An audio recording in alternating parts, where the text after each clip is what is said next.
guys, Level Up Show, episode 11.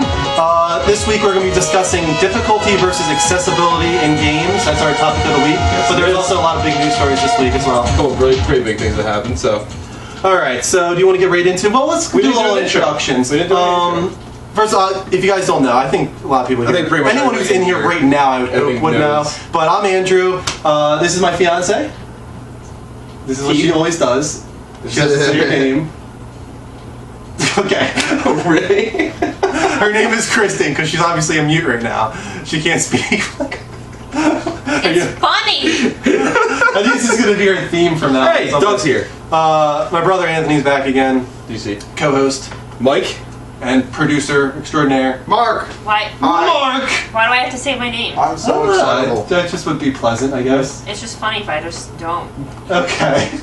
It just gives us awkward pause for like 10 seconds. Hey, Blue Ignosis is here. Yeah, it was awesome, man. It really blew us away. Yeah, so. Awesome theme. We really want to get you something. We will get around. Yeah, I'm gonna hook you up. So get in contact with Drew on a personal note, and we're gonna. We have to find you a code. Or I something. like it because it reminds me of Mario. Yeah, Blue Ignosis. Does it have a little bit of Mario jumping in there, stuff like that? I feel like there's some stuff in the background from old school gaming. When he's about to get sucked down the pipe. Yeah, you can hear like the. When he followed what we wanted. We wanted that classic game sound. But with a little I wonder if he actually used those little MIDI effects and stuff like that. That sounds like something he actually made all himself, so I'm going to give him the credit on that. Yeah, definitely. Okay, so we just watched The Walking Dead. We already said we weren't blown away by the episode. No. It was okay. Yeah, it was worth watching, I guess. Carl's not the best actor. The Motion scene had terrible acting, in my opinion, with the dream sequence. Hopefully next week it incorporates a few other characters. Right. I get why they focused on two characters, but got a little boring. It felt like a long episode. It was it didn't feel like it was just nothing. Yeah. Just nothing happened. There was a lot of nothing. Yeah, they need to find like a direction, as I was saying earlier, because if it's just people surviving, it gets boring. It's like okay, it's just a whole bunch of people surviving. Like there needs to be a theme, this background, the prison, or something like that, and there needs to be a direction that the show is going in. Blue Ignosis used chiptunes from NES. Okay, there you go. We loved it. It was awesome. Another thing I wanted to mention real quick, just because I really enjoyed it so much, I watched it with Kristen, was Her. Don't tell me. I want to watch it. You still need to watch it, but... Yeah, don't spoil anything. Well, they probably have to see it either. It's not going to spoil it. It's nominated for Best Picture, I think Best Director, Best Actor, Joaquin Phoenix. To give us a little synopsis real quick, it's kind of a very near future where kind of technology has evolved, at least to AIs that are very realistic, and also just people being so invested in their phones that they don't have relationships with other people. They're talking to their phones all day, talking to their inboxes, deleting things, and it does a very it seems to me when I was watching, I was like, this could happen for sure.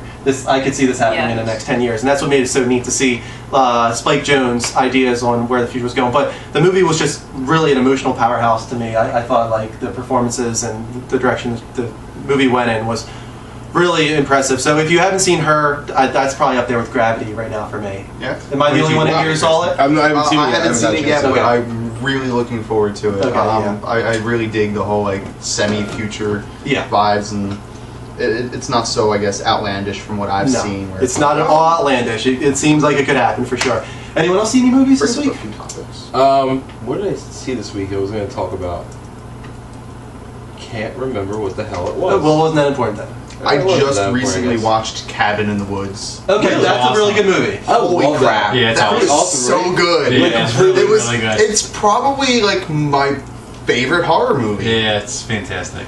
Crazy Alco, we will definitely get to Ground Zero being only 2 hours long. That's Drew's happiest point of the week. That could have been my rant this week, but Mike has his own. So I'll rant on that on my own, like as just the topic as we get there, just through the news stories. But yeah, that was very. I emailed you on. Gmail. We were talking about it. We were not very happy. I'm not happy. I'm still not happy because as more and more information comes out, it just gets worse and worse. All right, let's get into the stories because I feel like starting later now with Walking Dead, it's like we got really get going into it. So. We already talked about this a little bit, but let me just reiterate that PS4 firmware 1.6 is out.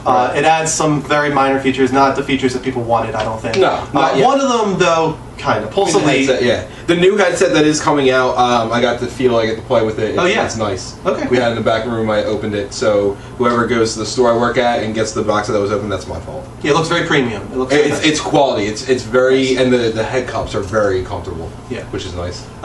Quickly move through it. It has some stability updates, the ability to mute the camera, and then on top of that, with the new mic, headset thing, there's the ability to download sound profiles. I think they were calling them for specific games. Do you know what that means, though? Meaning that, like, if for Infamous Second Son, they will release a download which is the exact kind of sound that they want people to hear. You know how like THX has its its requirements for what you need to have for your audio be like, it's essentially that for games. So like Battlefield 4, you want a lot of pings, you want a lot of range, whereas something like Call of Duty, you want it to be closer knit. And games like, so if you want to really hear the developers' sound vision, I guess you could say ridiculous. Exactly what they want you to hear the best way possible. Yeah, so that's kind of cool, and I think Infamous Second Son is one of the first games to use that. After that, this is a small story, but definitely worth mentioning. Yeah, pretty crazy. GTA 5 shipping 32.5 million units. And that's only been out since September. Yeah, and that's shipped, just to say again, but that's all. That's all that matters to them at Rockstar. It doesn't matter if it's gone to consumers. As long as it's shipped to retailers, they're making the money. Right. That's unbelievable. That's crazy. I don't think any people really expected it to be that extreme. No. And it's just going to keep selling. And you know that when the PC version, PS4 version, the Xbox One version comes out, it's like they're going to just break in it's gonna destroy, and which makes me wonder now. Like I originally was saying, it's going to come out, maybe later this year with the Game of the Year edition. I'm wondering. I don't think we haven't seen anything or heard anything on DLC. I'm wondering if they're just going to bite the bullet this holiday, push it out for. They've got to do one DLC. I think they would be missing a big cash opportunity. Agree, but I think they're gonna want to get it on all the systems and then make you pay for it all again. Yeah. So I think they might be what happens. Very possible. But I think a lot of people are like, oh, Call of Duty has been dethroned. Let's not forget, Call of Duty is every single year. Right. I mean, Well. Right. No, it's still every single year, but they're changing the way it's every single year. We'll get to that. But so, yeah, as much as Grand Theft Auto has dethroned Call of Duty in that sense, they're still raking in even more cash because Call of Duty is a yearly iteration type thing. Yeah. After that, VR headset, meaning virtual reality, is almost confirmed, really, by SOE. Which is not something that's too surprising to us because we pretty much knew it was coming. There was a guy, the president actually of SOE, I think he was doing like an AMA kind of thing, Ask Me Anything, and somebody asked this question. Harkening back to the EverQuest Next black box video and the bit with Terry wearing the Oculus Rift, are you thinking about experimenting with any other VR solutions in EverQuest Next? So it sounds like Oculus Rift is a potential possibility for EverQuest Next, and the question is, are there any other solutions? The guy's response was, hearing good things about two competitors, one of which actually comes from Sony. So I'm thinking this is real, and we may have our snow crash after all. Not sure what that last part means. But, no idea what that's referring to. Pretty much, that's 100% confirmation right there. Like, essentially, a guy from Sony Online Entertainment is saying that he's seen two competitors' versions, and one of them is Sony. Like it's so crazy that he would just come out and say this. It's pretty much confirming it. That doesn't mean it's coming anytime soon, I guess. But Greg, I'm over you. No, that's a lie. Okay, I love you.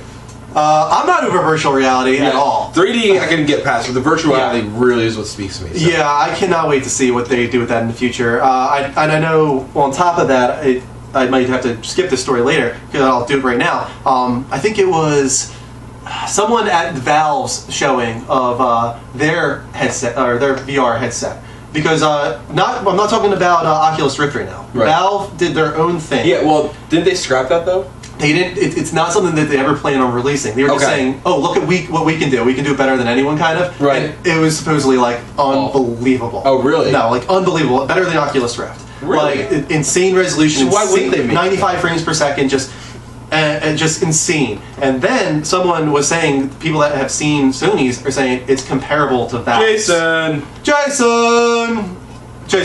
You're a little late. I said Jason. But someone who has seen Valve's, has seen Sony's, is saying that Sony's is actually comparable to Valve's, which speaks that supposedly speaks a lot for Sony's. Yeah. So they're saying that it's got that really high frame rate. It's pretty much got like 1080p screens on both sides of your eye. Like it's supposed to be like really high quality, which says to me like, God, could this be this generation? I don't think so. And if it is, it's going to be a half-assed version of that. What, this year? You mean this year or this generation? This generation. You don't think it's going to be this generation? If it is, I think it's got to be half-assed. Why? Because they'll have to try. If Sony tries to release it this generation, I think they'll try and hit that $200 price point. And if they're trying to do that, either they're taking an enormous loss, what would make the next generation be, comparable to putting it at $600 or $700? Huh? What would make them want to put it at $600 or $700? Nothing would. What do you mean? I don't think they would. Well, you were saying you would try to put a $200 price point to make it accessible, right? Yeah. Exactly. So you would say that it would have to be more money in order to be quality. Yes, so why definitely. would next generation be more warranting of a higher price point than this one? Because by the end of this generation, which is 6 or 7 years from now, then they should probably be able to lower production costs on a VR headset. I would hope. Yeah, they could do it now. They probably can find the right parts. Maybe. At the right time. I would say honestly, it's going to be a $350 price point when it hits market. Well, we're forgetting another thing. It's just the power of the PlayStation 4. Who's to say the PlayStation 4 can even support a 95 frame per second 1080p headset? For sure. Okay. We don't even know that yet. So it might take PS5 to even have the hardware requirements in order to support a headset of that quality. So that's another part of it. Sorry, someone just said that we're the group that they want to be with during the apocalypse. Yeah. That's pretty cool. Okay, why? I don't know. But I'm okay with it. Because we watched The Walking Dead. So That's a compliment. We have all this Girl, stuff. pretty cool. Girl in purple, hi, and state your name. Okay, let's do it again. I'm Andrew.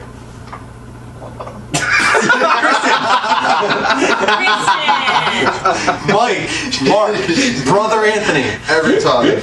Brother, what is he, a monk? Brother Anthony. He's my brother, so. Is he a monk?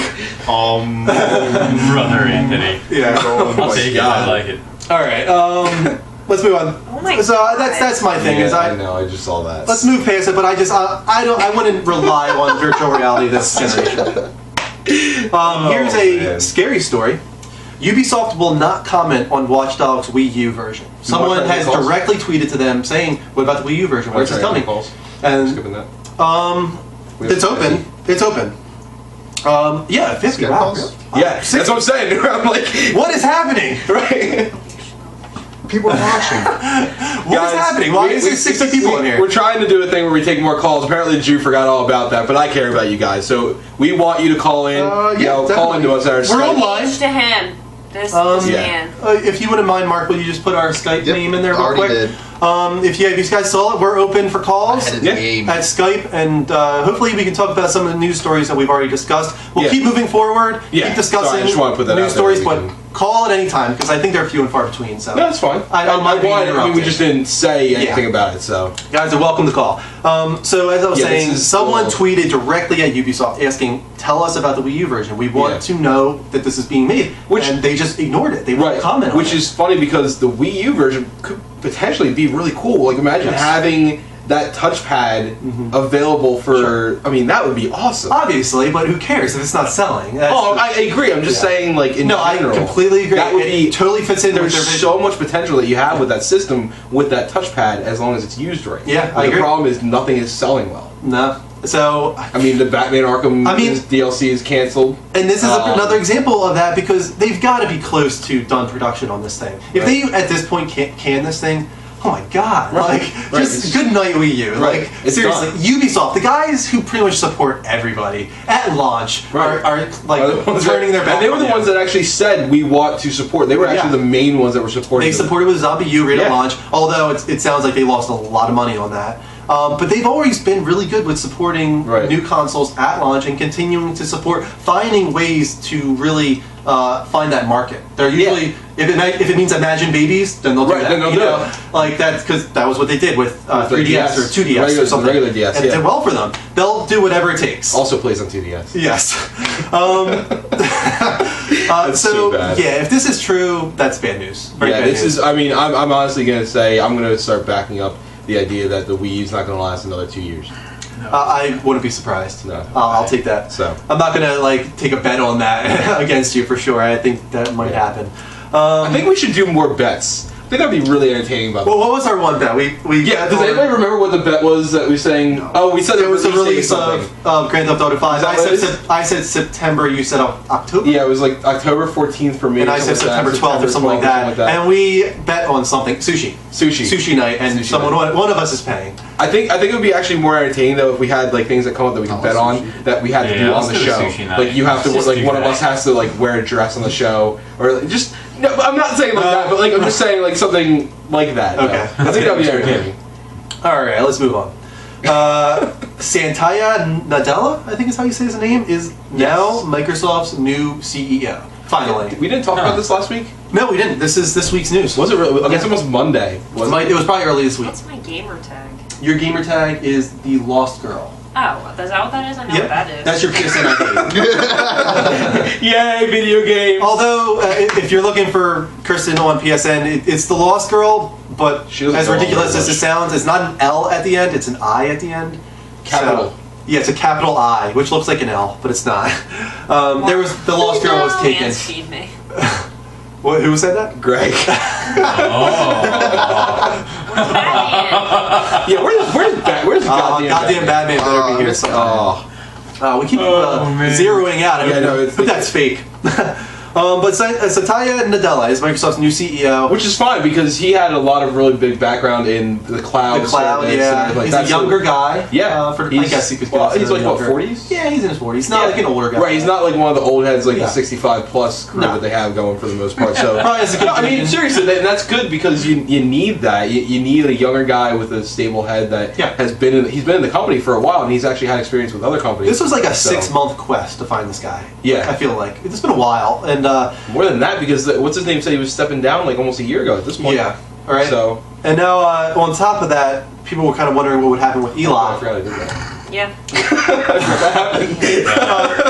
But Nadella now as a CEO, people are wondering what's going to happen with Elop because he was one of the big rumors. Right, and this is people were afraid of that. Yeah, and because Elop was always a guy that spoke out against Bing and Surface and Xbox. Yeah. And people kind of phone section. Yeah, people were a little bit fearful that if he were to become CEO, he might try to either restructure Xbox or get rid of it entirely. I feel like this is the biggest troll for like tech ever. Yeah. You take a guy who literally denounces a ton of departments and then put him in charge of all of those departments. That's what happened. Like, I don't understand that. You know, he denounces Xbox, he denounces phones, he denounces tablets, and then you put him in charge of Xbox phones and tablets. Yep, exactly. So I'm not understanding what the thought process was behind it. I think in my head it doesn't say to me that he's going to get rid of any of those because he's now in charge of those. It's like that wouldn't really make sense. They put him in charge of Xbox and then he gets rid of it. It's like putting yourself out. I'm okay, and I think we had a really long conversation about what they could do with like tablets if they did a merger between the tablet with Xbox and everything like that. And they kind of already tried to do that with remember with Windows 8 and Windows 7 even combining Xbox Live arcade games and your gamer score. So it has potential to be really cool if you. It has potential to be their PlayStation Now. Pretty much. Right, and so I mean, and I even said it to you. Imagine the ability to have Xbox arcade games or even real Xbox games playable on the tablet just like you would on the Vita. Yeah. There's tablets that are just as capable, if not more, than the Vita is. Even though the Vita is a very powerful system, there's tablets that are much more capable, especially ones made by like Nokia and even the internal one by Microsoft, which is now Nokia as well. So you have the ability to have a great portable device with you that can play all these games. Elop is the guy that kind of a lot of people look at as running Nokia into the ground, though. Right, which is why I'm so annoyed about this, because merging, because if no one probably knows, merging all three of those departments together is something new. That's not, they were their own departments. They actually didn't have a phone department before. They do now because they acquired Nokia. So I'm not understanding why you would make this brand new merger and put the guy that hates all of them in charge of it. Yeah, it has so much potential to be cool, but I don't know. I'm going on way too much. No, it's not. This was not my rant. Greg was saying that we're destroying his productivity at work because he's watching me play Don't Starve, and oh my god. Okay. Work's gay. Okay. Anyway. So, Batgirl has joined us. Batgirl? Okay. You're like looking and you're like distracted. I had no idea what the hell was going on. You had no idea what was happening. Great. And all of a sudden you're just like, Batgirl shirt, and I'm just like looking at the things trying to see comments, and I just see that. pop up behind Yes. Alrighty. So we don't need goddamn Batman anymore. We got goddamn Batgirl here. There's supposed to be a hole in your cleavage. Oh my god, that was not That Batgirl was like at all. bronchitis. First of all, you're not Batman, you're Batgirl, so it's okay. You can She sounded like Rick from tonight's. Yes. Carl! I noticed it earlier. Wherever you got that from. No, the whole Carl thing. Get the pudding, Carl. Moms with hats. That's why I said that like that before. I posted it. Oh, your body. Oh, your body. Alright, next story. I hate your accents. On the PlayStation Now beta, there's been a couple videos releasing, people showing off the PlayStation Now beta. Yes. So there's This a is bunch actually relieving for you. Yeah, there's a bunch of games on there that a lot of people weren't expecting, like Ninja Gaiden's on there, and some PS2 classics are on there. But what most struck out to me was that there were some games on there, and next to them it said disc required. Right. Which is very bizarre because this is something that we kind of talked about that was kind of shut down at one point. But the possibility of putting a disc in, it being able to read at least what that game is. Which is crazy because we guessed this. Yeah, and then being able to stream it because the disc is in the disc drive. Right. So that's pretty much what it's saying here, is that if you want to play this PS2 Classic, you can't unless you have the disc in the drive. Right. Because that's one thing right there. But what if you don't need to download the game digitally at all? Right. What if you could play Sly Cooper by putting the disc into the disc drive and it knowing that you own the game? Almost like it's backwards compatible in a way. Yes. Full backwards. No, it is backwards compatible now. Like full backwards compatibility. Like PS1, PS2, PS3, Right. Vita, like everything. Like everything. That'd be awesome. Alright, this isn't confirmed at all, but that just struck me as promising. I was just like, okay, this is cool. That means that the technology is there to read the disc and not play the game off the disc, but say this is this game. Let's emulate it. What's going on? You roasty, have a timeout. Ghost is our moderator again, I guess, this week. Is he band hammering? I think he band hammered some guy that was being obnoxious. So. Sad Batgirl. Alright. No, we do respond to We do respond. We've been responding the whole time. Wait, so. who's Try Me Kid? What was his question? Are you guys hoping to become big? Was his question. No. That was the question? That was I didn't know that. I mean, I guess that would be nice. Yes, that would be great. Yeah, I wouldn't reject that possibility. The new Kevin Pereira and Kevin Smith. I was going to say Kevin Pereira and Someone just asked if I was a virgin. Morgan Webb, Olivia Munn. What Right. are you? What does that make you in this scenario? I guess that would make you Olivia Munn.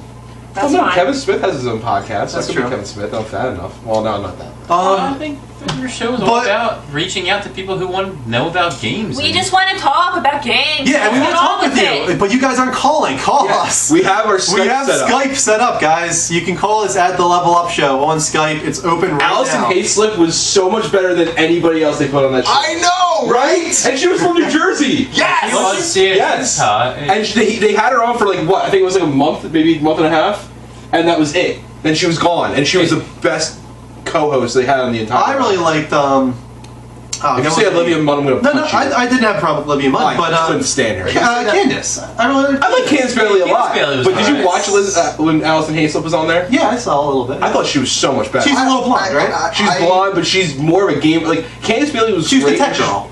Greg agrees. Yeah. Greg agrees. Yes. Yeah, Greg. Olivia, Seriously. he's got the boobs. What? I think he's talking about you having boobs, and that's why you should be Olivia Munn. Okay. That's fine. I'm sorry. No, that's I'm fine with Honestly, that. I really enjoyed those episodes where it was Chris Hardwick and Allison Hayslip. Oh my God. Well, I like Chris Hardwick. Chris Hardwick in anything is great, I kinda- including his. Don't get me wrong, I liked Kevin, but Yeah. I really enjoyed their I love Kevin Pereira. I think he's Yeah. my favorite guy that was on that channel, Okay. even more than Adam Sessler. I thought he was entertaining, and if he had gotten given the news, and Those are all guys that have been in this industry for a really long time before it became this. Did you see? By the way, real quick, and this would be the last thing we talk about before we get off track again. Did you see Adam Sessler when they were making fun of G4 after G4 closed? Yes. About like a month after when Adam Sessler was like pretending to be like the host of Esquire. Yep. That was hilarious. I love that. Adam Sessler's soapboxes are especially good. They're He great. usually has some nice little rants there. They're truthful. Like I need to actually go back and watch them to get ideas for the rants. Definitely. Because he had some great. A lot of people do have problems with voice chat. With Skype. Why? That's just what I'm reading. They have problems with voice chat and they're mute shyness. or I mean, would you rather call us on a number? Like, I thought Skype would be nicer than that. Skype is easier. First of all, we can hear you better. Everyone can hear you better. It's better pretty much in every way. And you have more anonymity. Like, we don't get your personal number. I would think Skype would be a lot better for people, but... All right, well, why don't we go back to the news? We got a little off topic. Yeah, but guys, call in if you can, if you don't feel too shy. So here's the big story that I think people are waiting for. Metal Gear Solid Ground Zero's mission campaign, rumored to be less than 2 hours long. Supposedly you can get to the end of it in 5 minutes. You can just go right to the end in 5 minutes if you want. Really? Yep. It's 5 minutes. It's 5 minutes. Game Informer said, like, yeah, you can beat it in 5 minutes if you want. Like, you can literally just go to where you want to go to the end part of the mission, and you're done. Or you can look around a little bit, spend your time with it, get a little bit of like an hour and a half in there if you want, do some side missions, maybe get 3 hours in there. Really? Yes. I didn't read the whole article. Yes, it's that it keeps getting worse and worse as time goes on. Really, I didn't see that part. Game Informer, like, editors keep coming out and saying like little tidbits about it, like saying like, yes, it is very short. Like, they've come out and said like, yes, it is very short. But they did say that it was good. Like, it was, what was there was very good. The problem isn't is it good or not. The problem is, does it warrant the high price tag? $40. It's $40 if you have a PS4 or Xbox One. Now, if you have a 360 or PS3, it's $30. Yeah. But and digital is 20 and digital is 20 and 30. Which is good for me. I'll get $20 for the PS3 is perfect. And that's honestly what I think it should be. 20 and 25 digital or. Yeah, I mean, even 20 is pushing a little bit, but this is a high quality franchise, right? So it's okay. So I get that. You know, and I'm fine with that, but $40? Like, are you fucking assholes? No, like, really? Like, I'm pissed about that. What I think is going to be able to get a lot of people to play this game, and it sounds terrible to say this in a way, but Game Informer came out and said, like, the end is, like, going to blow your mind. Really? Like, what the lengths that they go to, the maturity, like, the thing that happens at the end is going to make you realize that games have gone there now. Right. I'm going to go out there and say it's going to be something like Big Boss killing a child or something like that. Yeah.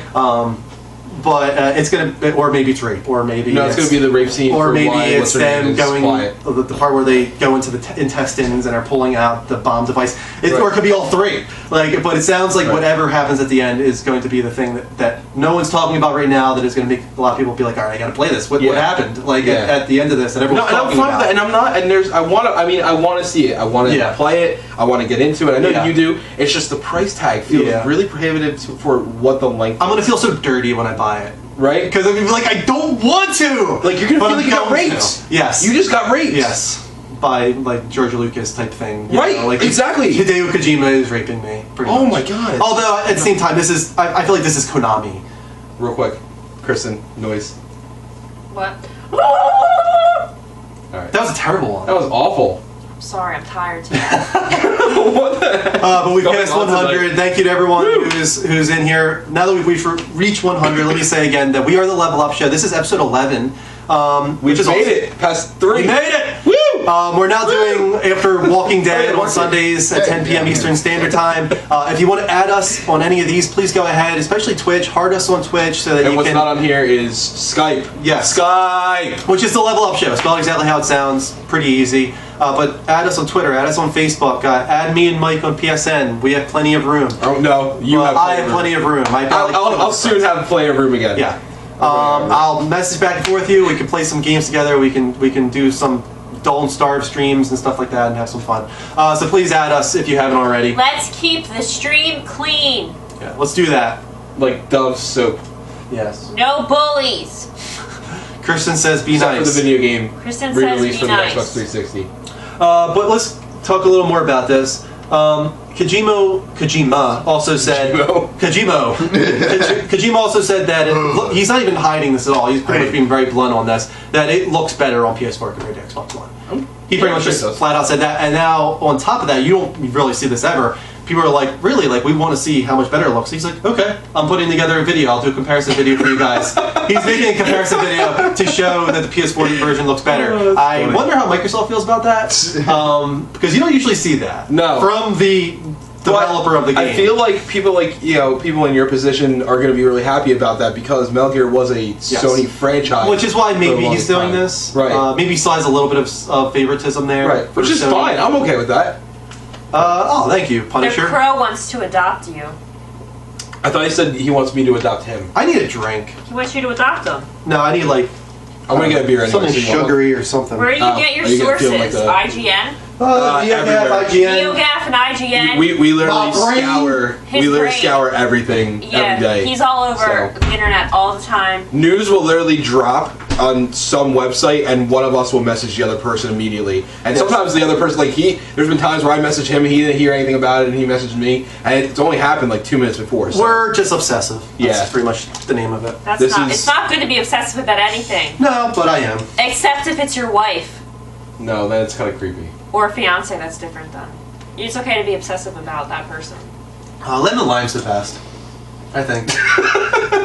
Of Gatorade. I actually think the blue is better. The Glacier Freeze, right? Yeah. Yeah, that's a good one too, but I like that I've got to go with lemon lime.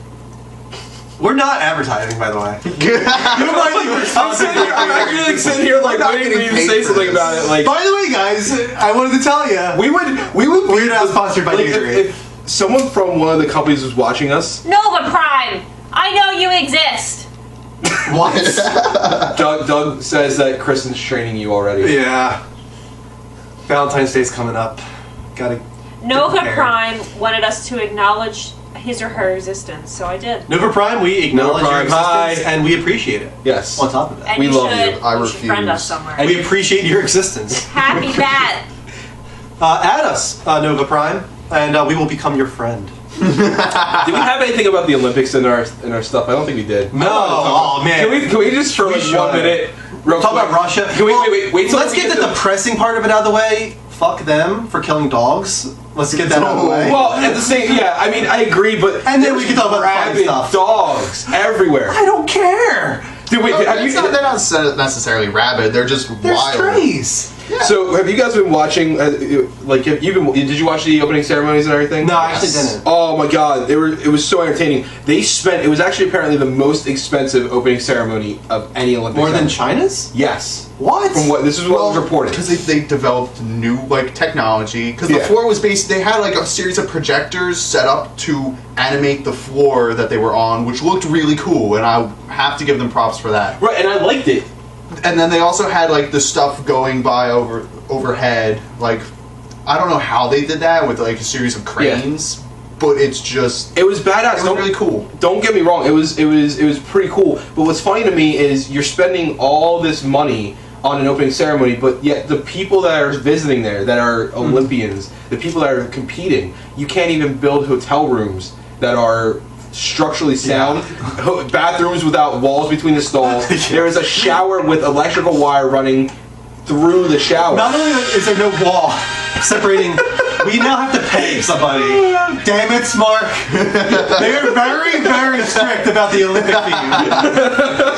They really are. We're about to get shut down because Mark had to play a joke. Way to go. But on top of there being no dividing wall, there's a little bin where you have to throw your dirty toilet paper. Please do not flush toilet paper in toilets. Dump in bin provided. Which doesn't make sense to me. If crap can be flushed, why can't No, it can't. There was a lot of toilets where there was no plumbing.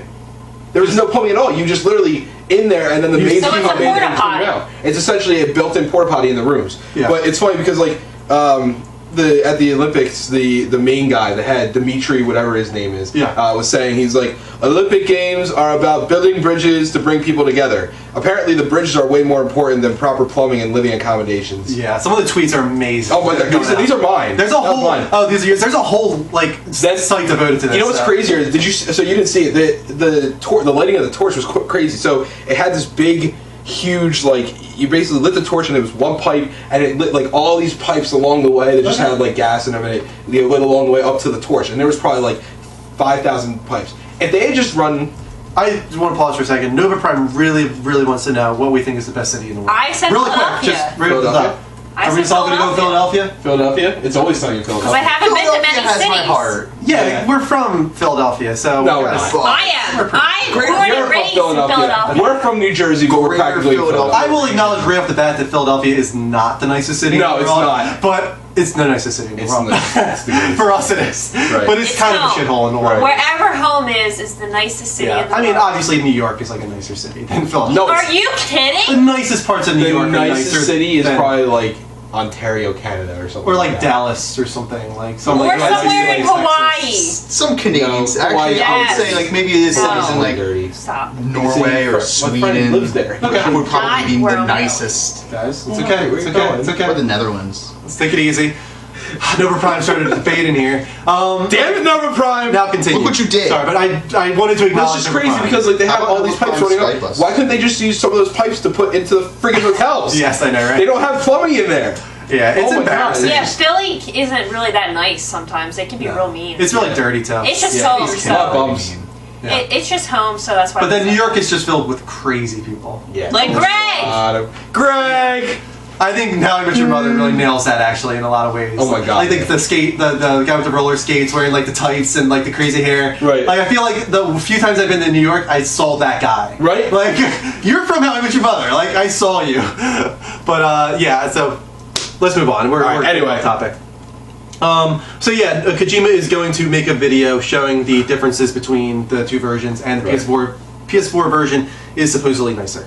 Titanfall has been delayed, not very far. No, it's only a few weeks. March 25th for finishing touches. Only for the Xbox 360 though. Yeah. So PC and Xbox One is still coming out on the 11th. A little bit of worse news for some people though is that it won't support Steam. It's going to only support EA's Origin service. Makes sense. It does, but I think people are really pissed about it. I mean, if people are pissed about it, it means that you were just being ridiculously hopeful. Well, people don't trust EA, they don't trust their services, so... Origin actually hasn't been that No, it hasn't. problematic. No, It actually it has hasn't. been pretty stable. People that have used Origin have said, like, it's not that bad, it's okay. But I just think people have a problem with EA, and Yeah. so they want to use gonna EA bitch services. about. Well, they're just going to bitch about anything EA does. So. Yeah, pretty much. Well, they deserve it a little bit. A lot of it. Yeah, they've done some pretty bad I mean, stuff this year. you do see some like origin horror stories where Yeah. people are trying to talk to customer service and it's like, hey, this isn't working. What can I do? And it's like, sorry, I don't speak English. I'm going to mention again real quick that we're live on Skype, the Level Up Show. Do we want to open up the phone lines? I mean, if we open up the phone lines, are people going to call? Like, I mean, we might as well. We're not getting any calls on Skype. Let's ask. Greg, call us. Oh God. We haven't got a call. Let us know if you would call us if we opened up the Google Voice number, like actual telephone number, or if you're still going to ignore us. Let us know. Hey, there's some nice people. No, I'm not saying that. I'm just saying like if they're going to ignore the Skype capability. I just want to know because we want to talk to people. Yeah. And people are complaining about us not talking to them. Right. And we're trying. We want to. We want to talk to you. We only get 2 lines of comments right in front of us. We can't see everything, so sometimes 5 comments will fly by us. That's why we're here. Yeah. Right. Kristen and Mark So- help with us. There you go. Call in. Fleecy, Skype call us, man. Yes. Or woman. Fleecy. Person. Person. Okay. Greg. Hi, party people! Hi. Hey man, how you doing? I'm repping Disney. Oh, nice. My What's he wearing? consummation happened there. You I would are. not be here today if it wasn't for Disney. Yeah, Greg was conceived in Disney World. Yes. To give some personal information on Greg, he was conceived in Disney. Greg, thank you again. You are our first caller. See, guys, I don't know why people don't call you guys. Most people are saying they're shy, but Let me like, see him. this is what you can do. You can see. call us. You don't have to do video either. Actually, we kind of prefer you Greg, don't. can you see me? I can't see you. Why? Move your left hand. I'll be looking more quick. I can see you like through the stream thing, but I can't see you through Skype. Why? Because I disabled it, I think. Oh no! I don't want to clog up our bandwidth and all that kind of stuff. Fleecy's calling us too. Fleecy, call back in like 5 minutes or something after Greg's done. Fleecy will call back. Greg, Sure. you're ruining people's lives. I literally, Mike, you never answered me back. What? With what? About You were what? like, "Oh, will you be my Valentine?" I was like, "Yes," and I said, Oh, "But I didn't aren't we gonna be in love forever?" And nothing happened. Oh, I didn't see you. See, that's what I'm No, talking no, about. it's These fine. things fly by, and I don't see them. Like the only thing I saw was you asking Mark to feed you sushi by hand. Oh yeah, that got awkward. I didn't know out there, but I don't judge. As long as Mark's feeding somebody, I guess, right? Oh, that's funny. Whoa! Me. Greg, I want to thank you Oh, for man. demonstrating Skype as a capability. This is how Skype works. This is what you can do. This is what happens when you Skype us. I don't know why Skype us. I'm making robot motions as you guys are. All right, so I'm going to shut you down for a second. Wait, I want him to say, it's my best friends, a level up show. Yeah, he didn't give us. That's like your theme song, dude. What the hell? Go ahead. It's the Level Up Show, and I'm chilling with my best friends, yeah.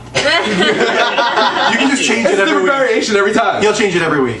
Every week, We like it. Never be the same until I freaking become blue and I can use magical music editing power. How are you enjoying your $4,000, you lucky bitch?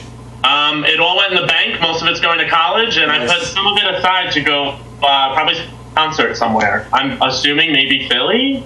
Don't tell too many people that you have $4,000 to. Mike?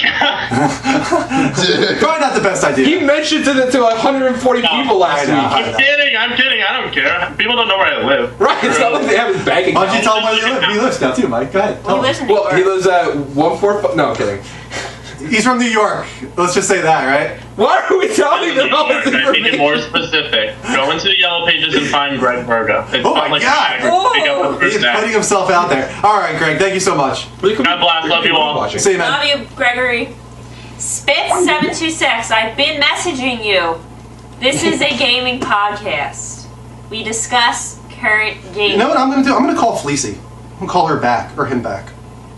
That's what we should do. We should have a segment where we just call a random one of our old viewers. Fleecy, I'm calling you right now. Hello. Hey, how you doing? Not too bad. How are you? Doing great. Welcome to the Level Up Show. We decided to call you back It's a girl. since we hung up on you. Oh no, that's okay. All right, cool. At 10:47 p.m. my time, Eric Chan 76 said Nintendo CEO needs to be tossed and Mario needs to be on PS4. I disagree with that, but I want to hear what you guys have to say about that. You might disagree with me a little bit too then. I do agree that Iwata is making some terrible decisions here and there. Yeah. He's trying to get into mobile devices now, it sounds like. Yeah. And that might be just the start of this whole thing. It might be that it's moving towards PS4 and Xbox One eventually. I think this is kind of them testing the waters maybe a little bit. Wait, did she say that Microsoft CEO needs to get no, she's talking about Nintendo CEO, I think. Okay. Right? You said Nintendo CEO, Iwata, right? Mm-hmm. Yeah. Okay. Go ahead. Well, how do you feel about the possibility? So here's the thing. I don't mind actually that he's going to mobile. I think that's actually a smarter move for them. Yeah. If they do it the right way. I think releasing their old catalog of games, like from NES and Super NES, so that people don't have to worry about relying on emulators to steal the games from them, I think is a much better move because they'll probably support it in a beneficial way. But they honestly need to do more than just that. I think that's just baby steps, and I think he's really not doing a very good job of sticking to damage control. Fleecy, the way I feel about it is, what benefit do we really receive from Nintendo making hardware? They're sometimes innovative, I'll say that. Yeah. But really, like, the Wii was innovative but also became a dud, really. The technology wasn't used in very compelling ways, ever, in my opinion. The Wii U with its pad is just kind of a dud as well because it didn't really kind of foresee the trends in America the way they should have. So with them being graphically inferior and whatnot as well, what's the benefit of Nintendo making hardware? I don't know. Chirp, chirp. This is not a rhetorical question. I didn't know if you wanted me to respond to that. No, that's fine. Yeah, Drew's long-winded, so he just talks, so you never really know what he's actually done. Like I said, I thought that statement was to me it was a little bit out of its shell. Okay. And I wanted to hear what you guys had to say about it. Yeah, I don't think he needs to get... I mean, for me, it's more of the nostalgia factor. I've grown up with Mario, and he's always been on Nintendo. Yeah, right. I think I don't know. It would kind of break my heart seeing him go to PlayStation. I completely agree with that, and I think and that's where I don't agree with releasing their IPs to PS4 and Xbox. Well, that's why I think they won't do it. They have a lot of pride. Right, they have a lot of pride, and that's fine, but they really need to expand. I think, honestly, in my opinion, what they really need to do is ditch the whole home console idea, or make a really cheap version of, classics that one easy machine that's not gimmicky, that doesn't have this crazy new innovation that no one understands. Yeah. So that they can play, make it really accessible to play old school games as well as new current IPs for Mario, Zelda, their main ones, Samus, everything like that. But stop, relying on that as your sole thing. The 3DS is doing phenomenal because it's appealing to the right audience, but they have not hit their audience with the... Fleecy, let me ask you one more thing real quick. Sure thing. So imagine that it did come to PS4. Let's say Mario came to PS4, and you boot it up, and you see the classic Nintendo symbol rotating with, Nintendo like music and whatnot, Mario music. How would that make you feel? Would that really bother you to see the Nintendo logo in front of Mario on a PlayStation console? Like if they kept it exactly the same, you know, the same Mario feel on like a PlayStation, I think even still I would kind of like feel out of place playing it. Right.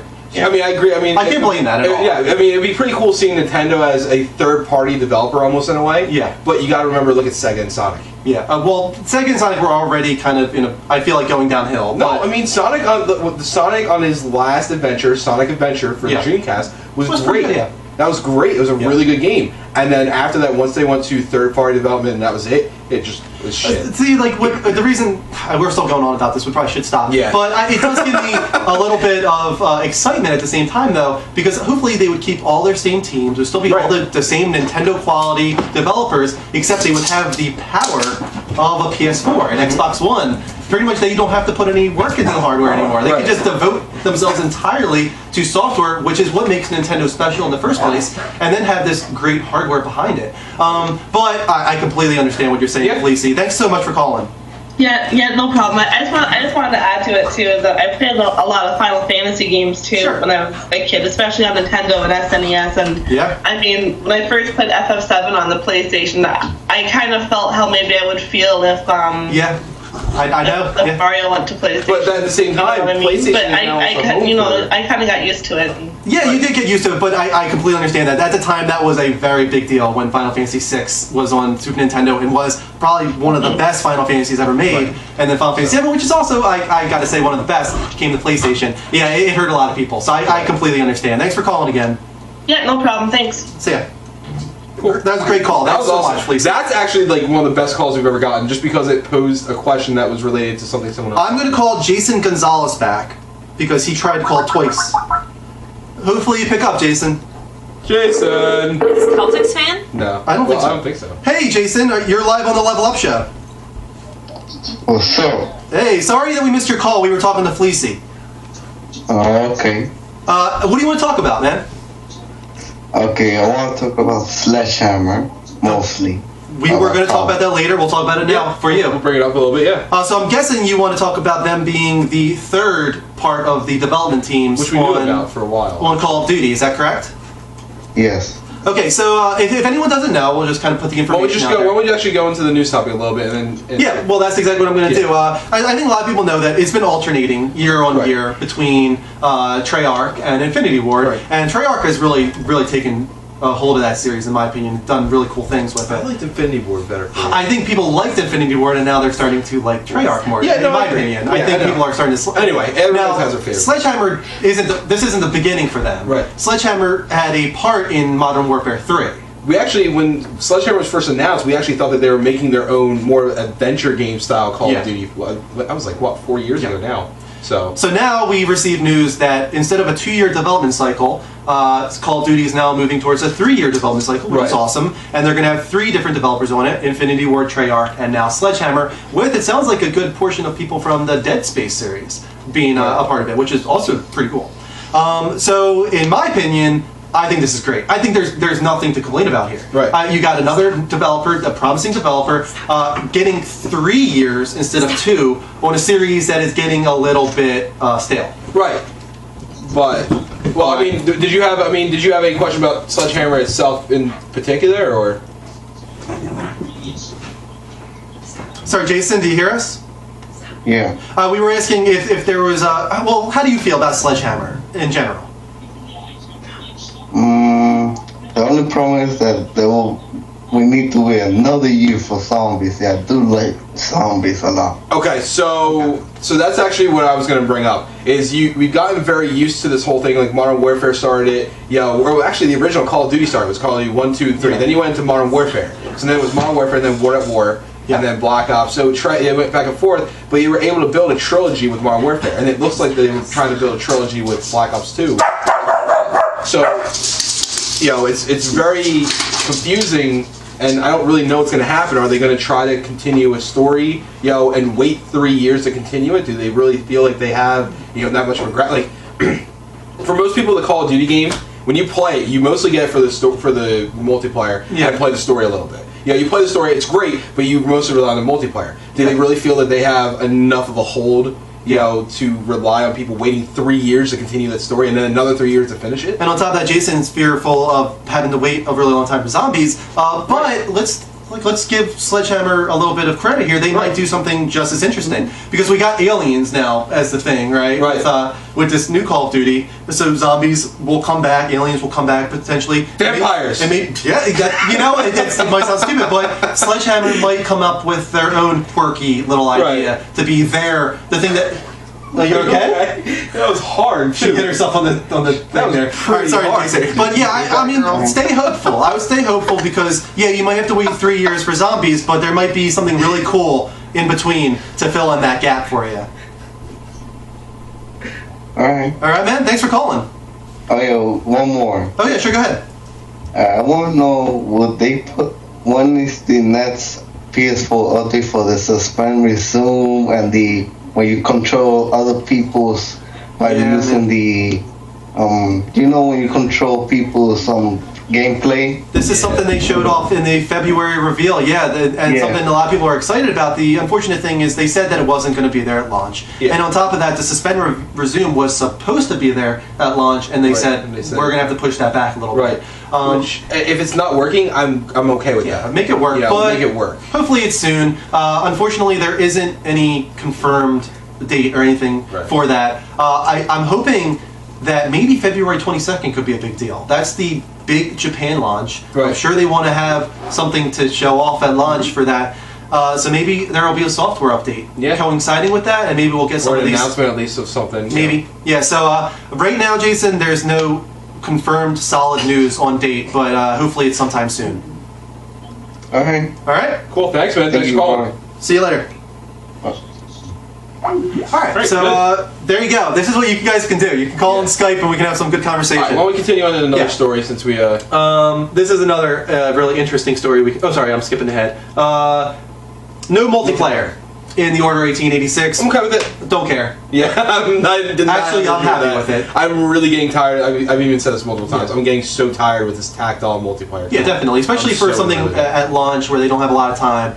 They're clearly focusing on a single-player narrative, linear-based game, really pushing a cinematic experience. They're doing the 1920 by 860, instead of 1080, to give it that filmic feel with the bars on the top and bottom. They're doing a lot of stuff to really give it that cinematic feel, so clearly that's what they're going for. They're not going for a buddy multiplaer game here. I'm great with this. Although it might have co-op. And that would be great. I mean, they don't want to put that tactile multiplayer. Yeah, they don't want to waste their resources, and I completely understand that. Give us the best single-player experience we can possibly get, because that's clearly what you're focusing on.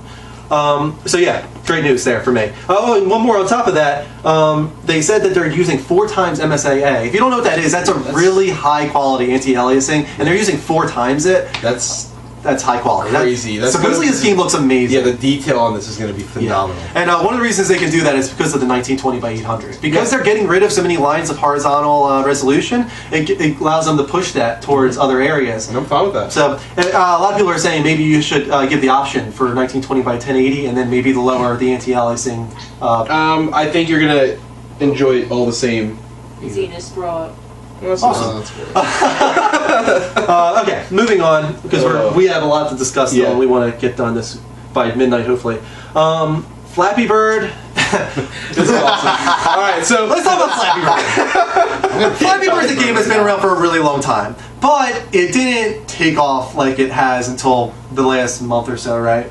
Yeah, I didn't actually know it was around that long. It's been around for a while, yeah. I didn't know that. And suddenly it came to the front of the App Store in front of Angry Birds and everything else. It was getting millions of downloads a day, and supposedly the guy $50,000 a day or something. $50,000 a day in ad revenue. Yeah. This guy did not put a lot of work into this game. Basically, never expected this. I bless you if you have no idea what Flappy Bird is. You are a lucky fucking I actually feel sad that we're telling you what it is. Right. I mean, I have to. But you might not be able to play it anyway because supposedly he took it down.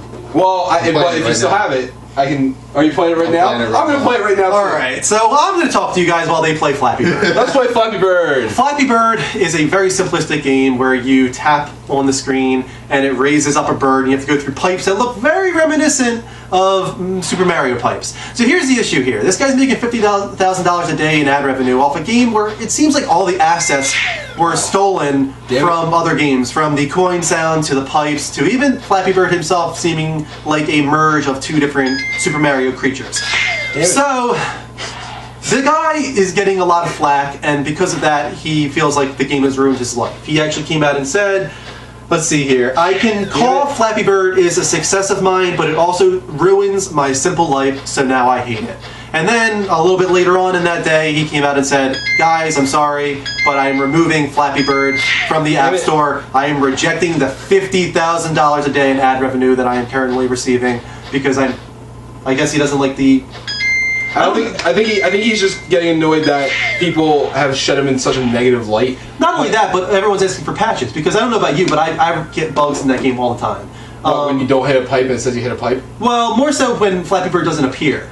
Have you ever had that? I've never had that. Where he's just invisible? I also didn't play it enough as you to get to level 84. I got 84? I got 84 or something like that, yeah. That's my high score. See? I didn't play it that long. I'm going to say right now, I have not played Flappy Bird that long. But I did get an 84 high score. What's your high score in Flappy Bird? I don't even want to. I'd like to know if anyone has like a really crazy high score. Greg is like one of the people out there that I think has. It might be still in the App Store. If you want to experience the frustration that is Flappy Bird, get it right now before he takes it down. Give him a little bit more money before he if I remember it, throws it all away. It's already gone. From what I understand, it's already gone. So. Well, watch videos then. But it's really one of those it's a phenomenon, really, kind of in a way. I hate it. I love it. And what's funny is you actually downloaded it last week when we were watching the Super Bowl. Yeah. Saying this is stupid, and then you couldn't stop playing it. I wouldn't say that. I probably put maybe like 30 minutes into it, which is all you really need to put into it. But that's a really long time, and you didn't 138. stop. Someone had 138, and Doug says it's down 6. I think you probably stopped pretty soon.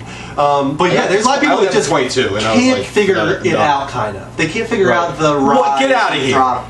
No way. Ghost, are you serious right now? I can't see 1028. Yeah. I can't see that. I can't. I don't even know it goes that far. On top of that, like another thing that he hasn't patched in yet is that you can't get above 9,999. Really? So, like the top list, like the top people in the world, is there's just an enormous list of people having 9,999. It's like that's like a big flaw to the game. But how do you get that far? I mean, really, yeah. You can't pause this game. Yeah, no, you can. You can pause it actually. There's a little pause button, I think, in the upper left, which would be very difficult to resume. Right. But I mean, let's take for instance that it takes 2 or 3 seconds to go through a pipe. All right, Ghost said he's kidding. Okay, thank God. All right. If it takes you 2 to 3 seconds to go through a pipe, that's 30,000 seconds, which is like divided by 60. That's got to be 500 or something. 500 minutes of straight Flappy Bird play. Oh my God. That's a lot of minutes of straight Flappy Bird play. Oh my God. So yeah, that's what I'm assuming. Catch you playing at work. Yeah, see that's exactly. Is there a hack for it? If there is, that makes more sense. Then that makes much more sense. And that's what I was assuming. But still, that's still okay. It's a hack score. So maybe he needs to patch that in. But I think that was the problem is people were demanding patches. He's one guy who made a game 7 months ago that he never expected to take off. He just wanted to do it. Yeah, he's just doing a little... He's probably honestly just one of those guys, he made this game just, I want to see what I can do, I want to see if anybody to download it. And everybody's getting on his case like, oh, it has no original artwork, and it's like, dude, I just wanted to do something. He didn't expect this. Right, he probably did it in like, what, maybe like 4 weeks? Yeah, give him a break. Like... Although I can't really sympathize that much with the guy. He made how much money? How fast? But I don't think he's keeping it. He said. I think he'll keep what he got. He's just rejecting any further, profit that he makes. All right, we already talked about this. Call of Duty is now in a 3-year development cycle. Yep. And Rocksteady Studios getting ready to announce something big. They were inviting journalists to a big press event. Right. That no one's allowed to talk about right now. Which is weird because I honestly thought that they said they were done with the Batman series. No, the rumor was that they were going to do a Silver Age thing, and it was going to start incorporating other characters in the DC universe, such as Superman. Even. All right, because what maybe they just said that they were done with the whole Arkham series. Maybe that's what they said. Yeah. So I'm okay with that. We're going to talk about Dark Souls a little later because our topic of the week is difficulty versus accessibility. So that really fits in with that topic. That's like the complete opposite of the games.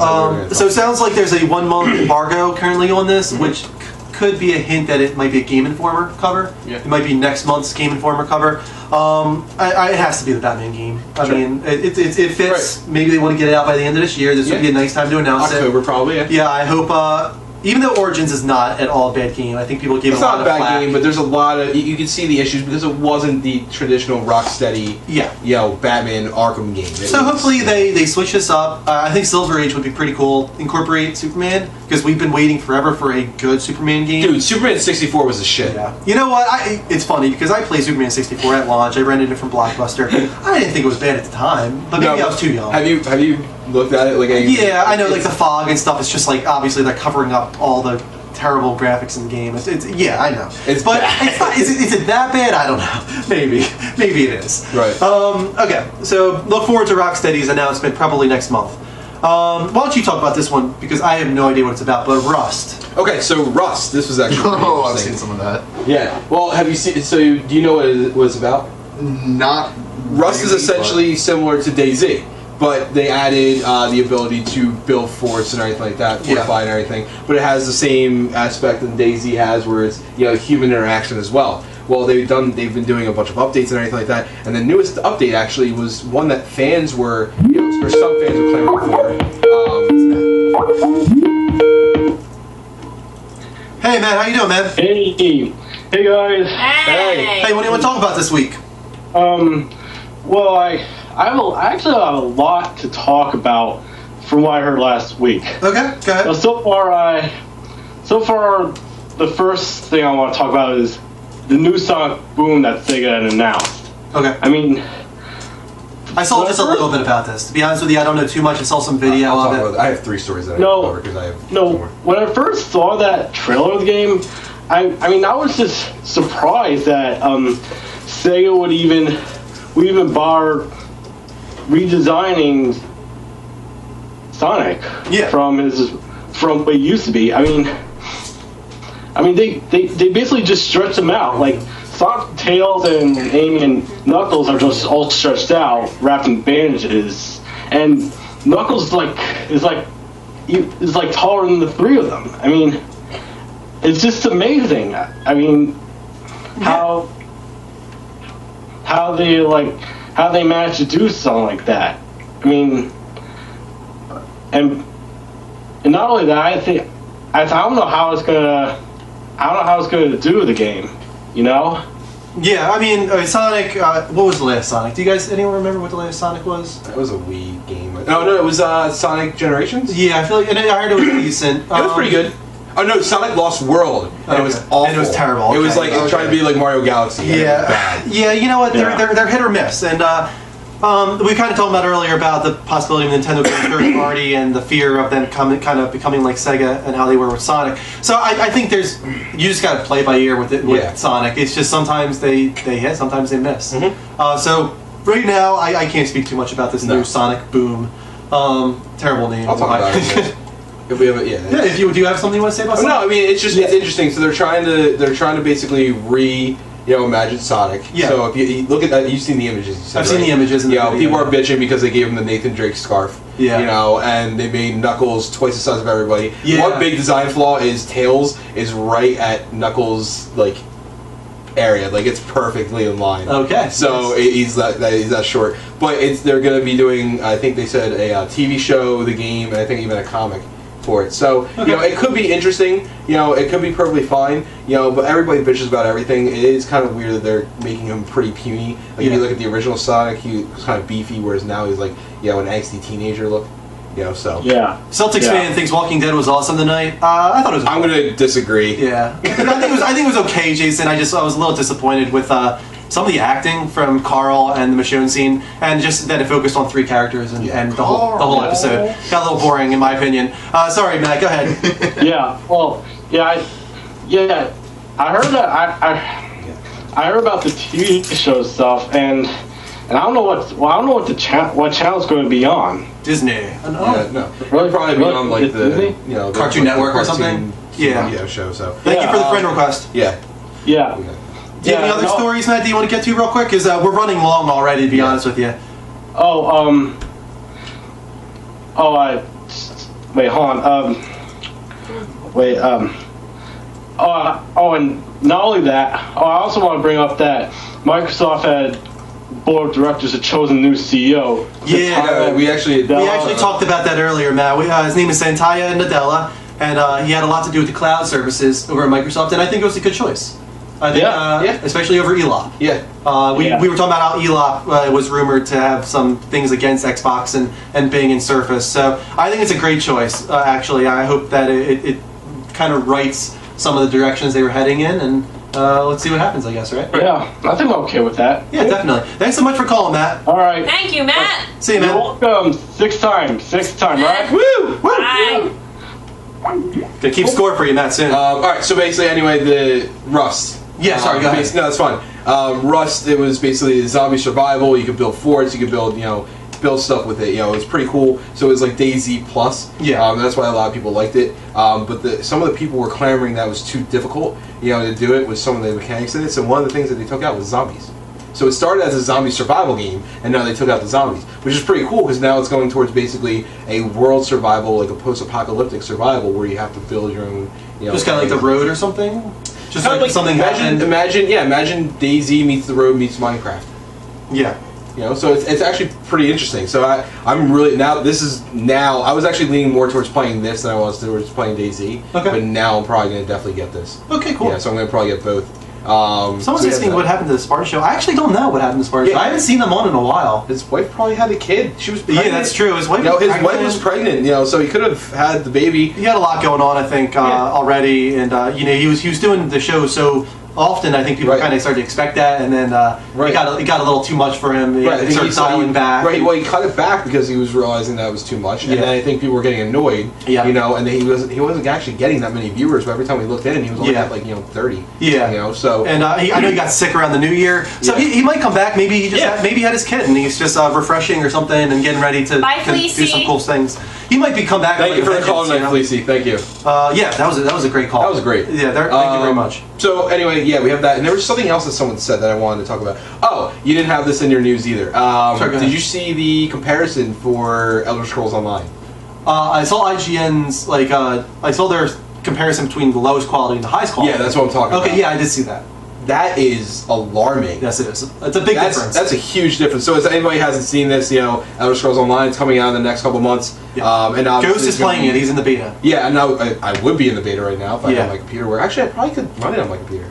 Maybe probably low quality. Yeah. Ghost really likes it so far. He's impressed. Yeah, I'm actually really excited to play it. So, but they did a comparison of highest quality, which is going to be great. It's going to show all the detail possible, and then they had the lowest quality, which usually is there's a big difference. But this was an alarming. This was literally comparing a PS4 game to an Xbox original game. Yeah, pretty much. It was bad. Yeah, but the thing is, if this is just giving people the capability to play it on a really terrible computer, awesome. Right, and that's great if it lets me play it on the piece of crap that I have right now. Yeah, but if you still need a decent setup in order to play lowest quality, that's bad. Right. No, but I don't know, to be honest with you, what the requirements are for any of those settings. I don't remember right now. It is a very large difference. Though. Yeah, but it's huge. It's alarming. It looks good on high quality. It looks great on high quality. Yeah, it looks like especially the character development. Oh my god, it's phenomenal. But, in comparison to Skyrim, even the character development. That's what it says. It's like Skyrim Plus. Yeah, definitely. I agree. This is good news for guys like us. Twitch streaming announced that they had the 4th highest peak traffic share for the week ending February 3rd. It had higher traffic than Facebook and Amazon. Which is not surprising. Do you know what's going on right now?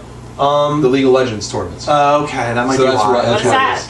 League of Legends. It's a very big game. It's a really big game. It's huge, and it's been going on. And that's Peter, the guy, my buddy. Yeah. He was pissed off because he missed one of the games while he was at work. And the one guy today was mad because he missed one of the matches. See you, Shadow Sergeant. Thanks for watching. Thank you. And to Super Sosa, we are very excited about Infamous Second Son. I think that's probably going to be when you pick up your PS4, actually. Yeah, I might pull the trigger and get it closer. Okay. I'm dying for it. I want to get it. But that game looks amazing. I'm happy that there's no multiplayer in a lot of ways. Yeah. They're devoting everything towards their single player story. I think it's going to be awesome. I think it's going to be Infamous 2 on steroids. I think it's going to have a lot of cool powers, and I like the idea of sucking powers out of other supers and stuff like that. It's going to be cool for sure. I hope it's lengthy, 15 hours or so. Right.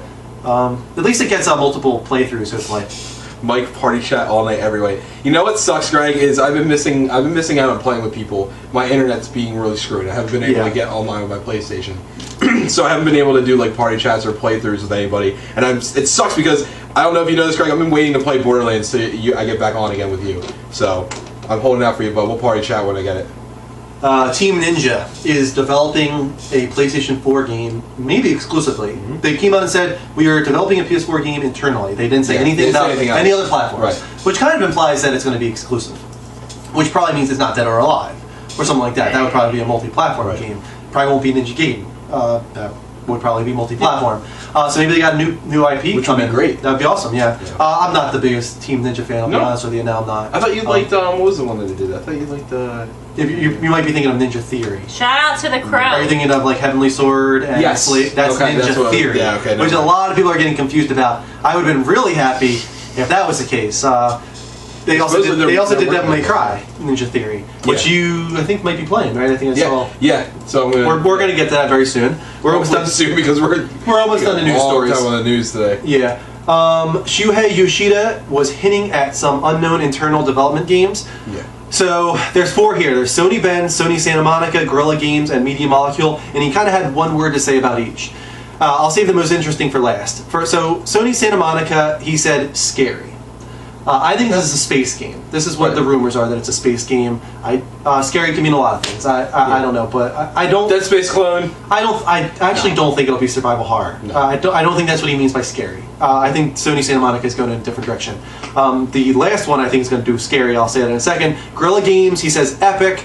A lot of people are rumoring Western RPG style game for them, which they need. We need badly right now. And it fits in perfectly with epic. I think. Media Molecule, extraordinary, which again makes perfect sense. Innovative is probably another word he probably could have used. They're probably doing something very, very creative. I don't think anyone has any idea though what they're doing right now. It's going to be something that I think no one saw coming. Megan, it's something. What? What? What was the name on there for person Megan? That one. Who's that? Meeg Miss Dwart. I know. Xbox One, PS4, worst launch ever. No games. It's actually one of the stronger launches of any console in a long time.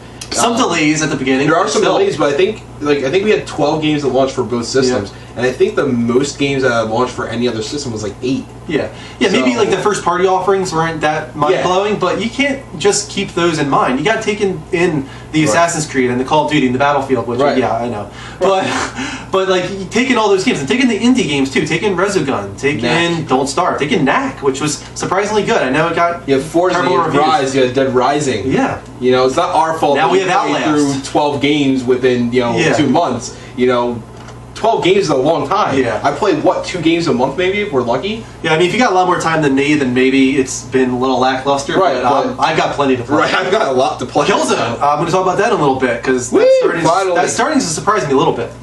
Last but not least, Sony Bend, who are more well known for their portable games. Shuhei Yoshida had this to say: Panic. Now that's the most interesting for me. I think that's to me implies survival horror. Okay. Panic.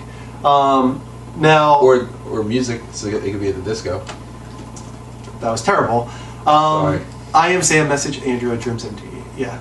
Just message me or add me, please too. Yeah. Let me say again, please heart us on Twitch so you get notifications when we go live. Follow us on Twitter for all of our schedule updates and whatnot. Facebook, and at the bottom, those are myself and Mike's PSN IDs. Please add us, friend us, and we'll talk. We'll message with you. We'll play games. Did you put anything in there about the Division collaboration? No, not yet. Okay.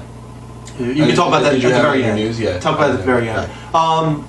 Also, we're still open on Skype if you want to call us. We're the Level Up Show on Skype. If you want to put that in there real quick, Mark. So yeah, I think that's the most interesting. I would like to have a Sony exclusive survival horror series. Yeah, I feel like that's kind of what I'm seeing here. Is you got space game, you got RPG, you've got maybe survival horror. Maybe Sony's really kind of trying to get every single genre tackled with their internal development studios, which is really smart. I hope that's what they're doing. Right. No, I completely agree. The Last of Us leads thinking up ideas for The Last of Us 2 or a new IP. I'm going to read this quote off here. We have started brainstorming some stuff. To be honest, some of them are sequel ideas and some of them are brand new IP. We've spent the last few weeks brainstorming new IP, so we have to get some good steps and see. It's kind of like how we approached Left Behind. Can we tell people a story that's really worth telling and that's not repeating itself? If we can't, Where can we get inspired? What is something that's really going to challenge us and push storytelling in this medium forward? I completely agree. If you can't tell an interesting story on the level of The Last of Us, then don't do a sequel. I want them to do a new IP. Yeah, I do too. I think Last of Us was done. Yeah. I think it would be interesting if we got DLC in the form of like, you know, his brother, you know, and Or stuff Ish. like that. Or Ish. I mean, again, everybody, and one thing that was brought up, we already know what happens to Ish. Pretty We already much, yeah. know the whole thing. Not after he leaves the sewer, but yeah. We know pretty much what happens. He gets out. Right. But again, it's one of those things where, you know, DLC would be fine for Last of Us, but I'm done. I don't want any more. I don't know what they could do. If they did prequel to The Last of Us, I'd hate it. If they did a post Last of Us, it wouldn't be as good as The Last of Us was. It's just, it's hard for me to imagine them reaching that quality level. Nope. Of course, the graphics will be better and whatnot, but the story in The Last of Us was a one-time deal. You can't retell that story; it's already been done. It's like making a sequel to Shawshank Redemption. Yeah. What do you do from that? Yeah. Like, it's two characters, and it's an interesting story. Andy Dufresne keeping his cover. Right. Like, what do you do with that? With his pleasant friend on the beach. I'd watch it, but it wouldn't be very good. Yeah, so if they don't have a better story to tell, then they probably shouldn't. Yeah, I'm good. I'm fine with that. So finally, we are done with the topics for the week, the stories. We'll take a few seconds while we're doing what you've been playing and let people call possibly if they want to. Once again, the Skype is the Level Up Show, and if you want to talk about any of the stories we previously discussed, please do so. I'll leave that open. Right. And let me make sure. Yep, it's good. We're good to go. Here, Super Sosa, I know. I do see your question. Super Sosa. What did Super Sosa ask? Keeps asking about Dragon Ball Z, but I just want to say that I had told him to message you, but he keeps asking. So. Just message me on my name, Super Sosa, and we'll talk. Apparently, the new Dragon Ball Z game. I didn't play it, but I don't know if you're friends with Sean at all. No. Facebook. He played the crap out of it, from what I see. Okay. Every 5 minutes, he's getting a goddamn new trophy.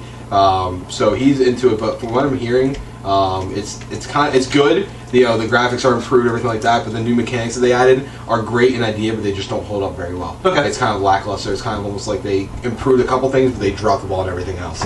So. Okay, so we're gonna go into what you've been playing. You can go ahead and start, Mike. I think you have been playing DMC, right? Yeah, so, Dragon Ball, I just said. Devil May Cry, I finally dove into. I was bored, and I was like, alright. Thank you for the friend request. Yes. It's great, actually. Okay. I was surprised. I'm not surprised. I heard it was good. Well, you know what? I was huge on the first one. Yeah. I actually had brought it over the one time, and we played the crap out of it over 2 days. We beat it. It's a great game. You know, it's a great game. I loved it. The second one aged was... well, yeah, it actually did age very well. Very well, yeah. The second one was awful. 1970? What? You need to. I think I told you, maybe I didn't, but if you want to add Movie Man 1970, he can't add you, I think, because you're on PS3. Okay. He wants you to add you as a friend, he can't. Okay.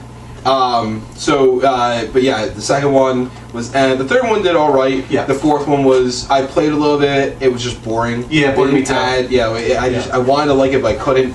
And then so this came out, and I was like, I'm not even gonna give it my time, you know. And so I avoided it. But then I went into it, and I like it. It's weird because of the style that they choose. Yeah. You know, you're not always like in the Devil May Cry series. You're just, you have Dante or Virgil, depending on which game it was, and you're in the world and you're just fighting creatures and everything like that. In this one, there's the real world and there's Limbo, and you don't fight creatures in the real world. I heard the artistic direction of Limbo is really awesome. Phenomenal. It's great. Yeah. And actually, and I don't like when they put like the same, when they have I think it's cool when they put one composer in charge of all the music. Yeah. And it's a band, not like a composer itself. It's cool. It kind of got a little repetitive. It's getting annoying now, but like you just hear this like dark metal kick up out of nowhere, and it's kind of cool because you're in limbo and know something's happening, but you have to remember how long some of these battles with these creatures last. So it's like really annoying. It's really repetitive. Yeah. But I'm liking the story. The story is actually sounding pretty interesting. It's kind of like a take on cultural America, almost like in the way that Grand Theft Auto did. Okay. So it kind of makes fun of society and how's the trends. Combat system? Combat is great, and I love it. And what's cool is like in the first one, you had to switch between you had your sword, and then you had the Ifrits, and everything like that. In this one, you have your sword, you have the rebellion, and then you have you hold down the right trigger, and now you have your axe, Yeah. and then the left trigger is the scythe. So those are your 3 weapons, and you can upgrade them each individually with different combos and moves, but it's actually made so that you can string together combos. So you have a bunch of different combos you can do with your sword, which you can string together with the combos you can do with your axe, which you can string together with that, which you can string together with combos from your pistols now, Yeah. because you can upgrade your pistols for combos and everything. So it's really cool to, you know, see. When it was releasing, that was the fear that they weren't kind of 30 frames per second and whatnot. They weren't going to be able to do the combat justice. But people don't give Ninja Theory enough credit. No, they are a very good developer. They are very good, and it looks great. Yeah, it looks phenomenal. So I mean, Heavenly Sword, yeah, it was really short, but good for the length that it went, the 6 hours. Anybody that's a fan of Devil May Cry and anybody that has never played a Devil May Cry game, play it. Especially you having PlayStation Plus. If you still have a PS3, go, you know, put it in there if it's already in your thing and you just haven't played it yet. Play it. It's actually. And on top of that, Enslaved. I never played it, but again, I heard it's Ninja Theory really good. Has a pretty solid track record so far, because I heard Enslaved is actually a really good game. It was one of those kind of dark horses, I guess they call it. Just people didn't expect it to be good, and they didn't give it time of day, and then it came out, and then people gradually started getting to it, and then like, this is actually a really good game, and then kind of the word of mouth helped a little bit. But yeah, that's another one from PS3 that I think people didn't give him credit for. So Ninja Theory, I would love to see them come back to Sony and do like the Heavenly Sword again. Where am I? Sorry, that's on YouTube. That's our closing music. Okay, I was wondering what that was going on there. Okay, I know what I've been playing. You've been playing. I've been playing 2 games. I've been playing Outlast, and I've been playing it with Kristen. Oh, yeah, actually, why don't you talk about Outlast a little bit first? I think there should be rats. Yes, it is a little unrealistic. You're in this asylum that's like all dirty and messed up, and you're in the basement and stuff, and there's like no rats. It's like, where's the rats? There should be rats, there should be cats with hats. No, just kidding. This is our biggest complaint about the game. I think there should be like mice and stuff that scamper at your feet and like scare you, and you think someone's coming, but it's a rat. You just hear like a rat. Yeah. I think it would add creepiness. But then Greg says that there is rats. There's rats. He's been saying the whole game. Yeah. Okay, maybe we haven't gotten to that point yet. And yeah, it does. I don't know if a gun, but something to stun them, so they can't come at you. But you do understand the fear. It's the thrill. It's like, oh my god, they're gonna get me. But it just would make my anxiety like go down. Right, but that's the point. I know, but I'm just saying. It's not a complaint. It's just something personal. Makes me really want to play Evil Within. Yeah. Now this is like her first time really getting into like a 2-stick control game, which is funny because I did watch you. I don't know if Drew told you I watched a little bit last night. No, it's fine. She's learning, but you're getting better. You are getting better. I learned that the one joystick controls head, and the other one controls feet. It sounds terrible to say, but she did learn that. And I can do both. Yeah, she's starting. She's doing 10 controls for a while. She's moving and then rotating. Yeah. But I'm starting to see her. She's starting to do it. That's what I noticed because I actually was. I don't know if he told you I was watching you last night for a few minutes, and there was at the part where you like kind of backed yourself in the corner, but you were like staring at the ground for like 2 minutes. Yeah. And I'm like, Kristen, look the fuck up. Yeah. She gets her head down too low or too high sometimes. And then you got freaked out by the guy, so you turned your camera off. Yeah. No, you gotta save battery. Oh my god, they're picking on me. Why? You guys are picking on me, not Ben. No, I'm very proud of you. I thought it was funny. For guys that make a girl play that game, I think, I should get credit. No, I'm gave very you proud of credit. It was entertaining to watch. And you're getting better. And you know what? Like, it was good too. You did better than Danny. Thanks, Greg. Let me get that from him. He'll make a noise with that. I liked it, but I don't know, it's a little too dark. I know it's supposed to be like that, but yeah, I mean, we're making you play just because I think it's fun. I think it was to fun see your reaction. Right. That's really. It's not the best game for you. Yeah, I think we'll admit that. God, what was I going to say though? But like, she was playing, and I took the controller from her at one point, and just to help her out, and she asked for it back after I was done. Yeah. So like I was proud of that. That you actually asked for the controller back. Yeah, she wanted to play. She took the controller back from me. I was like, all right, cool. That's good. So hopefully I can keep you playing certain games. Yeah. I still want you to play Gone Home. I am interested if I can get past, trying to make both thumbs work with my brain. That's the hope, though, is if once you get to that point where you feel comfortable with it, that you'll start playing more and more of these types of games. Maybe I will. Maybe. So I also been playing Outlast. I can speak a little more about it than she has because she's not reading the documents and all that kind of stuff. She's just kind of playing to play it. It's about a guy going into asylum to investigate it after getting a hint or something like that. It's not very compelling from a gameplay perspective, or I'm sorry, from a story perspective. But I do think it does a lot of interesting things with the gameplay. I do like the little like touches, like being able to peek around corners. While you're running, you can look behind you and see the guy chasing you. Like the little touches like that are things that I haven't seen in survival horror before. That I think do add to the fear and like the cinematic approach to the game. Obviously the night vision is the big thing that they're pushing with the camera and whatnot. And on top of that, when you're recording things, that you start putting things in your notebook based on what you've recorded. It's got some neat touches for sure. Yeah. I have no idea how long the game is. Apparently it's only like 4 hours. Like 4 hours? Okay, so I'm probably like 25% done, or maybe a little more than that. I'm definitely going to finish it. I'm enjoying it. And maybe survival horror, just like, I don't play too often. I play Dead Space, and I really like Dead Space. I'm surprised I didn't think that was your style. Yeah, that's what I'm saying. Typically, survival horror isn't really. I guess it's not the fear or anything like that. Like I'm not like afraid to be scared. It's just like I start to lose interest actually a little bit. Like the game is entirely focused around scaring you. The crap out of you. Which is why I think 4 hours is perfect for this. Yeah, and I agree with that. I have something else to add. What? If he didn't tell me where to go, I would just get lost. Yeah, it is. It can be a little bit of a maze. I don't know how he finds where you're going. Yeah. Like I have no idea. I would just run. Drew's an architect. He has to plan everything out in his head. It is dark, and you can get lost very easily. I would get so lost. Yeah. The other game I've been playing is Killzone. Yeah. Finally, it took a big hiatus from it, just because I wasn't that impressed with it. I was on the second chapter, and I just kind of stopped. And then I just started up again, and I'm not happy that I did because right around the middle, around like chapter 3, 4, 5, 6, it picks up for sure. It does some cool stuff. Rose Vistas. Everyone, don't forget to smile. Andrew Midori, architect. But there was a specific chapter 4, for instance, where you're in space and you're doing anti-gravity stuff. But then what's really cool is you're really getting really close to the sun, and the ship starts to fall apart, and sun starts to come through and is burning things, and the ship is melting around you, and the enemies, if they go into the light, burn. It's actually pretty cool scene for sure.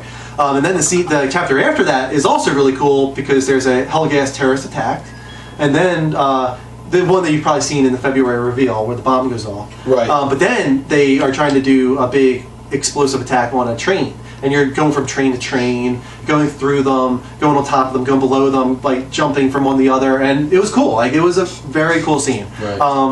So I'm actually starting to enjoy it a lot, and trying to think of the chapter after that. Chapter after that, you go into Helgan. For the first time, where you actually go over the wall and you go in as a refugee, kind of taking in the slums. Yeah, and you're kind of tricking them, and then you have to kind of explode like a surge grenade on the train, and you disable it, and then you go out, and there's a really cool mission where you're with the one girl. She's a half-breed actually. She's half Helgan and half human, and she's actually neither side. She's trying to play both sides and doesn't want this war to happen at all. Right. She recognizes, as I think a lot of people should, that there's no real guilty person in this scenario. The Helgan were kind of actually the victims in a lot of ways, and now they're just fighting back. And now it's just a war between two sides that are just both trying to survive. Yeah. So there's no real villain in a sense. It's just two sides trying to survive. And she's trying to push that. And she's a really cool character because she snipes for you and you mark enemies and she snipes them. It's starting to just kind of click with me. Okay. I still have a little bit problem with the map design. I think that it's a little too open. It's a little too many markers sometimes where they don't direct you quite enough. Actually, that sounds terrible, especially when it comes to like difficulty versus accessibility. But I do think it's a little too indirect, actually, to the point where the maps are quite large sometimes, and you can get lost, and it just gets a little frustrating sometimes. You want to have a little bit of a more direction when it comes to the markers. A lot of times you have markers that are just high or low or over here, but in order to get to that marker, it's like I got to go down these steps and then turn around entirely and go back that way and then go up these steps. So really the markers don't help you in any way sometimes. You're just kind of trying to find your way, and sometimes you got 4 markers on the screen all at once. Which stinks because you were so used to in shooters being like streamlined, and going down, on rails is what they're My most hated chapter in the game is the farce level for that reason. I thought the farce level was way too Is that the one non-linear that I played with you? Yeah, I thought it was way too non-linear. I like that though. I did not like that. I like non-linearity. And I think that they got that with a lot of the middle chapters like 3, 4, 5, 6, stuff like that.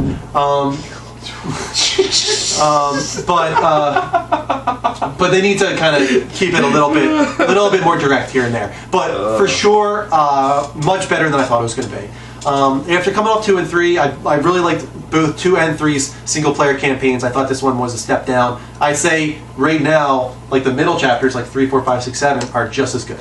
The beginning started slow, and I heard the end kind of declines as well. Really? But the middle, I'm happy with. I'm very happy with the middle. That's a little disappointing, but yeah, well, we'll see what happens. But, you know what? I've been liking it more and more as they go along, so hopefully it kind of continues that trend. So yeah, definitely good. You doing your blast from the past? Why don't you do? Well, you're on the spot first. No, we're on the spot. Yeah, we can do that. So on the spot. So I've been thinking, with the glorious weather that we've been having, that I know everybody is loving, especially today as well, on top of everything else. What is your favorite childhood memory where it revolves around snow? Okay, I immediately have this. Yeah. Should I go first? Do you have one? No, Drew can go first. Okay, go ahead. Yeah. Blizzard of '96, sure. Okay. Right off the bat, we got about 3 feet of snow. Right, I remember But this. what was so awesome about it is our snowplow we have a development, not a big one, but relatively big. You've lived here all your life, yes. right? Yeah. Okay. He went throughout the whole entire development, and he put every bit of snow in our court, in the center. He made a circle around it, and he made on purpose. He made a mound like 40 feet high of snow. I'm not even joking right now. That's awesome. We were off that entire week, so we made this thing. It was amazing. Like this was the coolest thing ever when we were children, obviously. Right. And then what happened? That would be fucking awesome right now. Yeah, it would be. Children. The sad part of this story, of course, is like the 16-year-old neighbor down the street comes in and he builds an enormous tunnel through the center of it, and then we couldn't go on anymore because all the parents were like, "It could collapse! It could collapse!" So he just completely ruined it for all of us. He made like a big, like literally like 6 foot tall, like walk-through tunnel through a enormous mountain of snow that could collapse on anyone. Like, yeah, not smart. No. So yeah, we had that ruined it for everyone. But at the beginning, it was awesome when we were like making it into a roller coaster. That really creeped me out. Like, imagine that happening. What, it collapsing on you? Yeah. Yeah. Just imagine just breathing in snow. Yeah, that would be terrifying. Yeah, definitely. So, but that by far my best snow memory for sure. But okay. Hey, Deadpool's back. Nice. And is the real Batman back too? No. Oh, you the real Batman? Okay. I think Batman's not here. I think Batman is ditching us this week. All right, Chris, do you have any No. really good snow stories? Really? 0. Gosh, you elbowed him in the head again. No, I hit his head as well. Okay. The only snow story that I really remember is our parents were outside shoveling, and I wasn't allowed out there. And then my friend was like, "Okay, well, if we be really bad, our parents will come in, and then they'll let us go out." So she kicked me in the face and knocked my tooth out, and I swallowed it. Well, that is a snow story. That is definitely a story revolving around snow. Mark, do you have any yet? It's either tied between building this elaborate during the blizzard of '96. Yeah. Building just this elaborate set. It started out as like one igloo with my 2 older brothers. Yeah.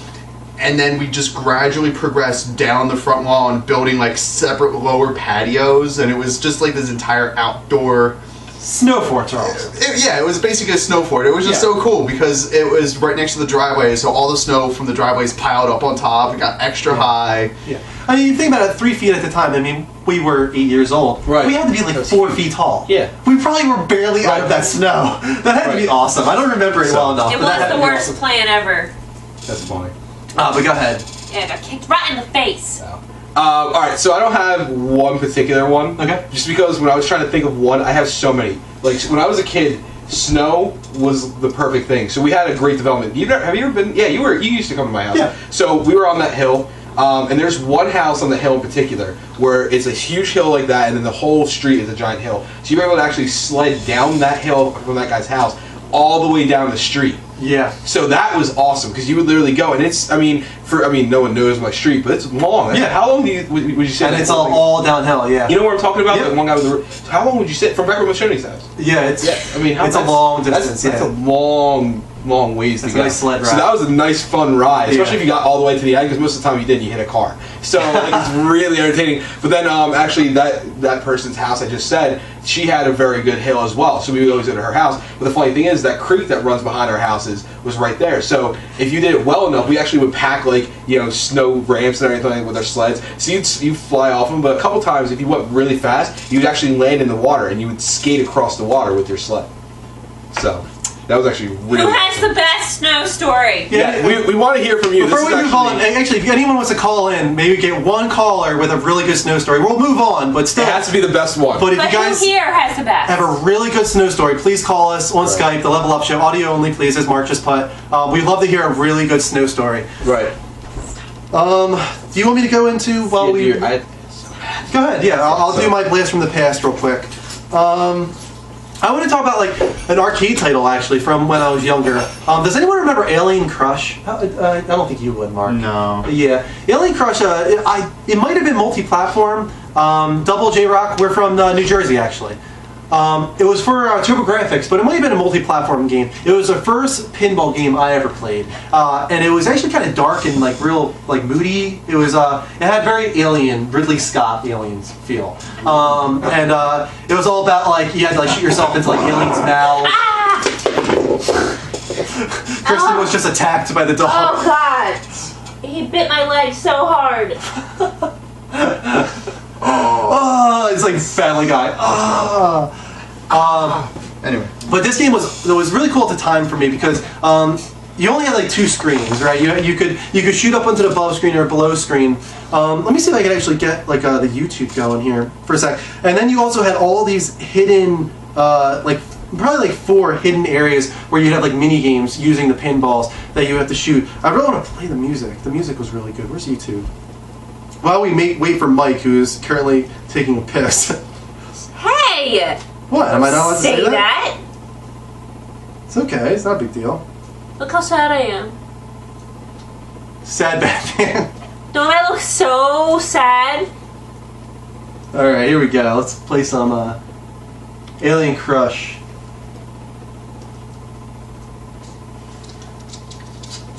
Live violence. Yeah, that is nice. Yeah. Anyone play?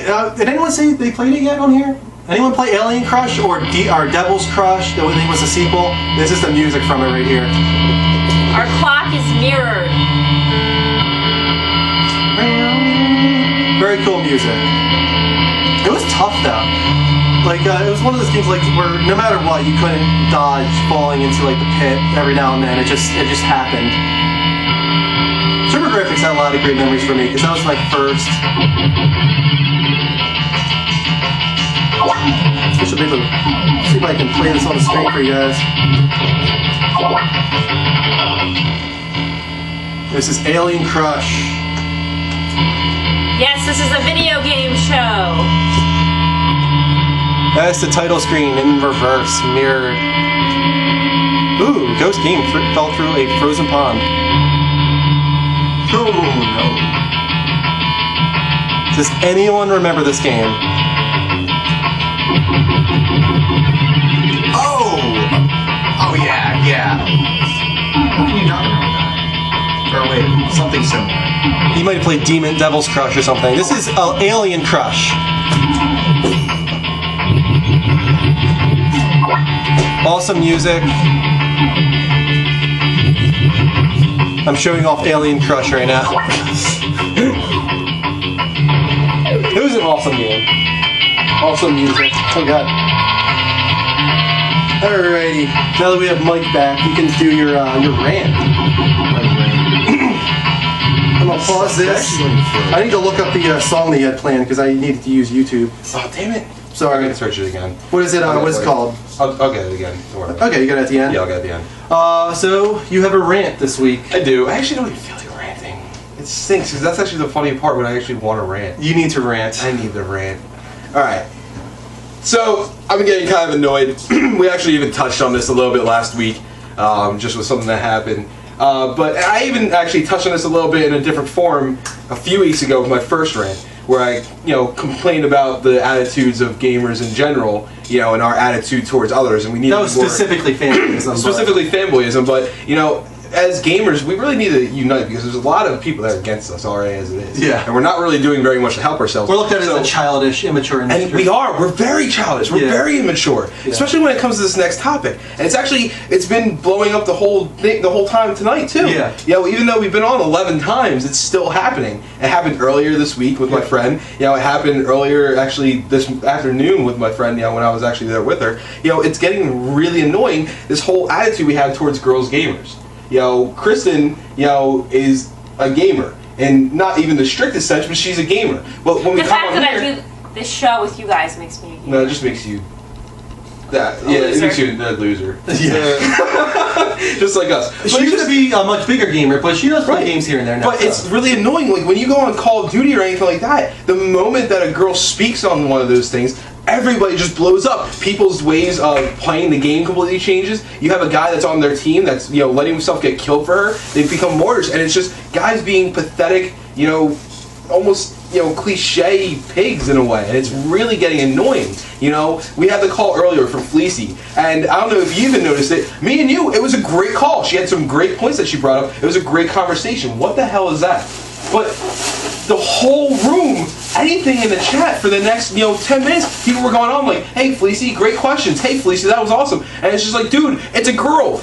Matt called. No one said anything about what Matt said. Yeah. And Matt had some good things he brought up. The guy Jason that called, he had some great things he brought up. It was a good call, though, from Sledgehammer. Oh, it was a great call, but we get that all the time, and no one says, hey, great call, this person. It's because it was a girl that it happened. We need to stop being so pig-headed and one-minded that we see, oh my god, there's a girl, they're the greatest things in the world. Guess what? They're girls, they have boobs, but they play games just as like we do. There's no reason to get all uppity. It doesn't mean that they're going to like you just because they play games. It's almost like they feel like they have more of an accessibility factor to them. And they don't. They're just as weird and dumb and crazy as we are, but this just, oh my god, it's just so annoying that people get that hung up on the fact that it's a girl game. This is something to discuss as well. Girls take advantage of it now too, because there's a lot of girls that do, and so that's not who I'm talking to. You guys are digging your own holes. I'm talking to people like Kristen that want to get in there and want to play games. Yeah. You know, people like I have other friends that do this all the time that they can't even feel comfortable playing games. There's a lot of people that don't even go on the mic. You know, a lot of girls that never go on the microphone, you know, just because they don't want to have to deal with that crap. Yeah. And it's just getting so annoying that, you know, us as gamers, I don't act like that. I know you don't act like that. I know Mark doesn't act like that. Why? Because we're grown up and we're not actually completely stupid in a neck as far as being social. You know, it's something that, you know, we just... I know, and sorry to jump in on your rant. You're talking about... Go ahead. Like the idea of people coming in and being like, oh, I got to go call Fleecy because she's a girl. But then there's also the complete other side of that, where if you're in Halo and a girl who has a very obvious girl gamer tag comes in, just the language and stuff that that girl will immediately receive is just it's disgusting. I can't even say it. Right. Ting. Yeah. It really is how quickly it happens, and it's just like, oh my god, like. Right, grow up. Almost depressing in a way. You know, so we've gotten this far. We've been gaming this far, and yet we still act like that. You know, everybody tries to say, "Oh, you know, gamers aren't some nerdy, you know, guys that you know can't get girls." We act like it, and I don't want to say we because I know I don't, and I know you don't, and I know Mark doesn't. But we have to, unfortunately, combine ourselves into one motion if we're going to say this, because gamers as a whole have this whole, you know, really poor outlook on what happens when a girl approaches them. They think that they have this accessibility to them, and they don't. They're just like, you know, they wouldn't say anything like this at the bar. Watching. Yeah, Bogey loves watching me rant. Can I interrupt? So the girls always say "sexy girl" playing that stuff. No, you're right. I'm really right. They take advantage of it. And there's some people that take advantage of it almost as the farce that it is. You know, we have a viewer and someone that we watch that does it in a joking way, I think. Yeah. You know, from what I've seen her say and everything like that on her show, because I've watched it a few times since. And, you know, she does it because she knows what it gets. She doesn't want to be that girl, but she knows that it gets the viewers. It bothers me a little bit because that furthers it even further. I mean, right? I know, I get that, but the problem is it's just, you know, if you have a girl and, you know, someone actually just brought up about clans. I didn't even read half that comment. I just saw something about girls joining a clan. You know, in Call of Duty when they have clans are something that you can take serious if you really want to get in the game. But when they have a girl in the clan, you know, half the time that girl sucks horribly. She's the loudest and most annoying player ever. Saintly Stacy says, "I never say anything sexy. I just want to kill." Well, you're our type of girl then. That's awesome. That's what girls should be more like. They shouldn't be. Every girl should be more like Saintly Stacy. Yes, kill. I want to say something. Go ahead, yeah. I just wanted to tell everyone that I went home this weekend and I brought back my first console the Super Nintendo. Which we're trying to figure out how we're going to hook up. Because you don't have the cords? No, we have it, but it's a cords. coaxial cable hookup. Really? Yeah, it doesn't even have composite hookup. And this was my favorite game as a child, Super Mario All-Stars, and I'm sure everyone remembers having to do this. Which you're not supposed to do. Well, it works. Yeah, I know it does. And then you stick it in the hole, Uh-oh. and that's how it went works. there. It went there. It went there. You brought it there. And I have Donkey Kong, The Lion King, Aladdin, Super Mario, and just the list goes on. All solid games. And I love Super Nintendo forever. Better than PS4 and Xbox. The end. I don't think that's actually too, That's fine. controversial of opinion No, now. I'm okay with it. It's really, Super Nintendo is one of the best consoles ever made. It has a huge library of games. I know that wasn't really an angry rant. I wasn't really. No, about it's a truth though. It really is. It really is. It's really getting pathetic and annoying. You're speaking truth facts right there. I am, but it's not the funny rant that I think people wanted. It was just kind of. Yeah, maybe not the rant that people wanted, but you know what, guys? Deserved. Yeah. Treat girls the way they deserve to be treated. Oh, that was bad. I was hoping you were going to go something better than that. No, it's a truth. Like, no, but yeah, it's don't feed into it. You know, like right. Just like we can change this still. Right. It's not too far gone. You kind of brought it up, and someone else brought it up. They don't have to announce that they're girls. And some of the girls that go on there, it's like Girl Gamer 54 or something like that. It's like, okay, now you know that they're trying really hard. Yeah. But I have friends, and if they put their name on everything like that, and their name is like Liz, obviously you're going to know it's a girl, but they're not doing it, to try. And they don't. I have actually, one of Katie's friends actually. She's really into it. She was really good at it. Yeah. Actually, and but she didn't go on like one of those classic girls. But people she would have to leave rooms half the time because people wouldn't play right. Yeah. So. All right, cool. That was Mike's rant. Not as angry as usual. Not as angry as usual. I'm just not feeling angry today. I'm in a good mood. It was very parent-y. Yeah. Yeah, you kind of sound a little bit like a dad. Add us on Twitch. Yeah. Add us on Twitter or anywhere you would like to add us. I think I made us lose viewers. Yeah. No, I don't think so. I think it's just No, I don't want. No, I think it's just up and down. I like Greg's comment earlier. Greg said that girls are the poop. Okay. I like that. He decided not to curse. Not all girls. Some girls. Which is weird for Greg. Just girls are the poop. Yeah. I like it. Okay. Some girls. It took me a second. I thought he said girls are poop, and I was like, oh, Greg. What's but the then I realized he said girls are the poop. I wish I could. Guys, if you want to Skype us, it's the Level Up Show, spelled exactly how it sounds. We can talk about girl gamers. We can talk about. I want to say something. Oh, your best snow story? I wish that we could stream the was that Super Nintendo? Yeah, I mean, I would love to be able to stream. I would love. You could see how good I yeah. am at Super Mario if you could watch me stream. I am a beast at Super Mario. Extremely talented gamer girl, and she quit using Mike. And it makes perfect sense. It happens all the time. It stinks. And it's unfortunate because there are a lot of girl gamers out there, actually. So let's go into our topic of the week. Difficulty versus accessibility. Actually, how about we start a little video on this? How about that? We have an informative video? No, I'm saying like we'll record this part of the show. Meet Timmy. Timmy is a gamer. Our topic of the week this week is difficulty versus accessibility in games. We're kind of talking about the hand-holding that you might see pretty often in lack games. thereof. Or maybe lack thereof, but I feel like that's a little bit of a response to the hand-holding. Yes, I think obviously we're talking about Demon Souls, Dark Souls, which kind of started this trend that I don't think anyone saw coming. Just kind of happened. They decided to make a very difficult old school game, and people grabbed onto that because they hadn't seen it in so long. So, I mean, one of the things that I thought our conversation we had when we were playing Brothers is what brought up this topic. But you were saying something that Mark had. Yes. So I'll bring up that at first. When we were playing Brothers, and I was saying it was getting annoying. It was kind of interesting how we were playing this game and. We went on the hang gliding part, whatever, and I was saying it was kind of annoying that I didn't know I had to do this and this, and then when I thought about it, after about 20 seconds, I was like, wait a minute, do I really need to be shown that? I remember games that I would play forever that I didn't know how to do something for days on end, and I finally figured it out, but there was no explanation of you have to do this to do this. But now you have games like I remember when I was playing Mario and Luigi Dream Team. I couldn't play it. I couldn't finish it. I had to stop because it was telling me how to do everything. There was no game to it. It was almost like reading a game. It was awful. I feel like kind of a different example of this is actually Final Fantasy 13. Now they weren't trying to. The game wasn't like overly difficult, and they weren't trying to handhold you for that reason. Right. It's just like these games have large battle systems. Right. They're very involved. It took 25 hours for the full battle system to become available to you. Yeah, right. The first 25 hours of that game are a tutorial. Yeah. The entire first 25 hours. Up until you get to the open field. Pretty much, yes. Yeah. That's where you finally have freedom to use all your party members, to use all the abilities that have been taught to you for the first 25 hours. This could have been done in 5 hours. Like, You think so? Yes, easily. Anyone who plays Final Fantasy could have had this done in 5 hours. The problem is that they were trying to market this game to people that had not played Final Fantasy. They were doing this whole Western marketing thing, trying to get hold of people that... Well, Lightning is the best character ever developed for a Final Fantasy game. Well, you know what? It's kind of sad that Japan actually has her on the top of the list, pretty much. They really like Lightning over there. I like Lightning too. She's a little monotone, and she didn't deserve 3 games for sure.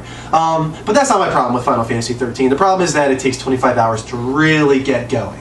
I enjoyed the first 25 hours. I'm not saying I didn't. It's just it felt like it was in restraint mode the entire way through. It's like I can do this, guys. Like, give me the things I want to use. Like, why am I waiting for this to come? Like, it was really frustrating to someone who's played the series from the beginning. So I feel like that's part of it. I feel like this difficulty versus accessibility has a lot to do with trying to get games in the hands of people that don't typically play these types of games, which is unfortunate to people like us who just want to play the games. Like, you know, it's like these are the people that love your games. Like, you should be catering to us more than anyone else. So maybe the solution is they need to figure out a way to do both at the same time. There's an easy way solution for that. And it's called difficulty modes. Yes. And you have one that's the hardest difficulty. Yeah. You know, usually the extreme, the one that they don't recommend unless you've beaten the game already. The hard difficulty, which is normally what you would want to play, you know, in order to get the full true experience. The normal, which is what I end up usually playing, just so I can experience it in a good amount of time. Easy, and then hand holding you're a bitch way. Which is, and some of these games do this. I don't want to say that they don't, but there's not enough. A really cool thing that I haven't seen personally, that I'm sure has happened before, is have it so that the tutorial mode is only in the easy mode. Yes. If you're on normal or above, they don't do any tutorial, or maybe they do less tutorial or something like that. Maybe it even says, like, as a caption below, hard mode. This mode has no tutorial. You know what I mean? Like, there is no help mode. There's nothing to describe the functions of the battle system. You are figuring this out on your own. A good example of that is Don't Starve, which some people have a problem with, and I love. I love that you're thrown into that world, have no explanation on what to do, no idea on what makes this or what makes that, or where to go for this item or that item, or how this item is made. It's just die, relearn, die, trial error over and over again. You know, until you get to day 50 and die, and then try again. You know, like, it's just that's the essence of that game. Dark Souls is another kind of similar comparison to that. Minecraft is a little bit of that. Even. Minecraft, which you know what, and that's really weird to me, because you have all these things saying Minecraft. You know, we have to handhold all these kids. We have to show them how to do these games, especially that Mario and Luigi one. Man, that really pissed me off so much. But then you have games like Minecraft, which is blowing up for all kids, all young kids, and they're getting the hang of it really easily. So obviously you don't have to hold your hands. No. You don't have to do it. No. They just feel like they want to because we won't understand it. You know, we're not stupid. Kristen's a sad panda. It's just your little face above. That's the point. Do you want to sit here so people can see you? If you want to. I mean, you don't have to. Comfortable. I was taking breaks and going up and back. She looks very comfortable where she is, so I can't sit on this chair for hours. Oh God, where was I? This chair hurts. Uncharted. Let's talk about Uncharted. This is an example of a game that is all about the cinematic experience. It handholds you to, in a sense, because it wants to guide you through a movie of sorts. Right, it's telling a story and stuff like that. Yeah. I think a good thing about Uncharted is you can turn off the hints. You can put it on extreme mode. Last of Us is another really good example of that, being that if you go on hard or extreme, you have an entirely new gameplay mechanic in no listen mode. Or the lack of a gameplay mechanic, which really changes the game, which is kind of cool because you have 2 different playthroughs in a sense. That's good. I like that kind of stuff. You know, I'm glad that they didn't just take that out entirely because the focus testing told them that people didn't like not being able to see where enemies are. They're like, well, this is the vision that we had, so we'll put it on hard extreme and let the people that want to play it that way play it that way. And it was a better game that way, I think. You played it on no listen as well, didn't you, Mark? Last of Us I'm talking about? No, I didn't get that far into it. I think it's a better game that way, and I think that's the vision that they had. I don't think I would like it as much though. Really? Yeah. Okay. I mean, I don't know. I like the scarcity of the ad. I felt like that fit in with what the world was supposed to be. Right. But it's just, where do we go from here?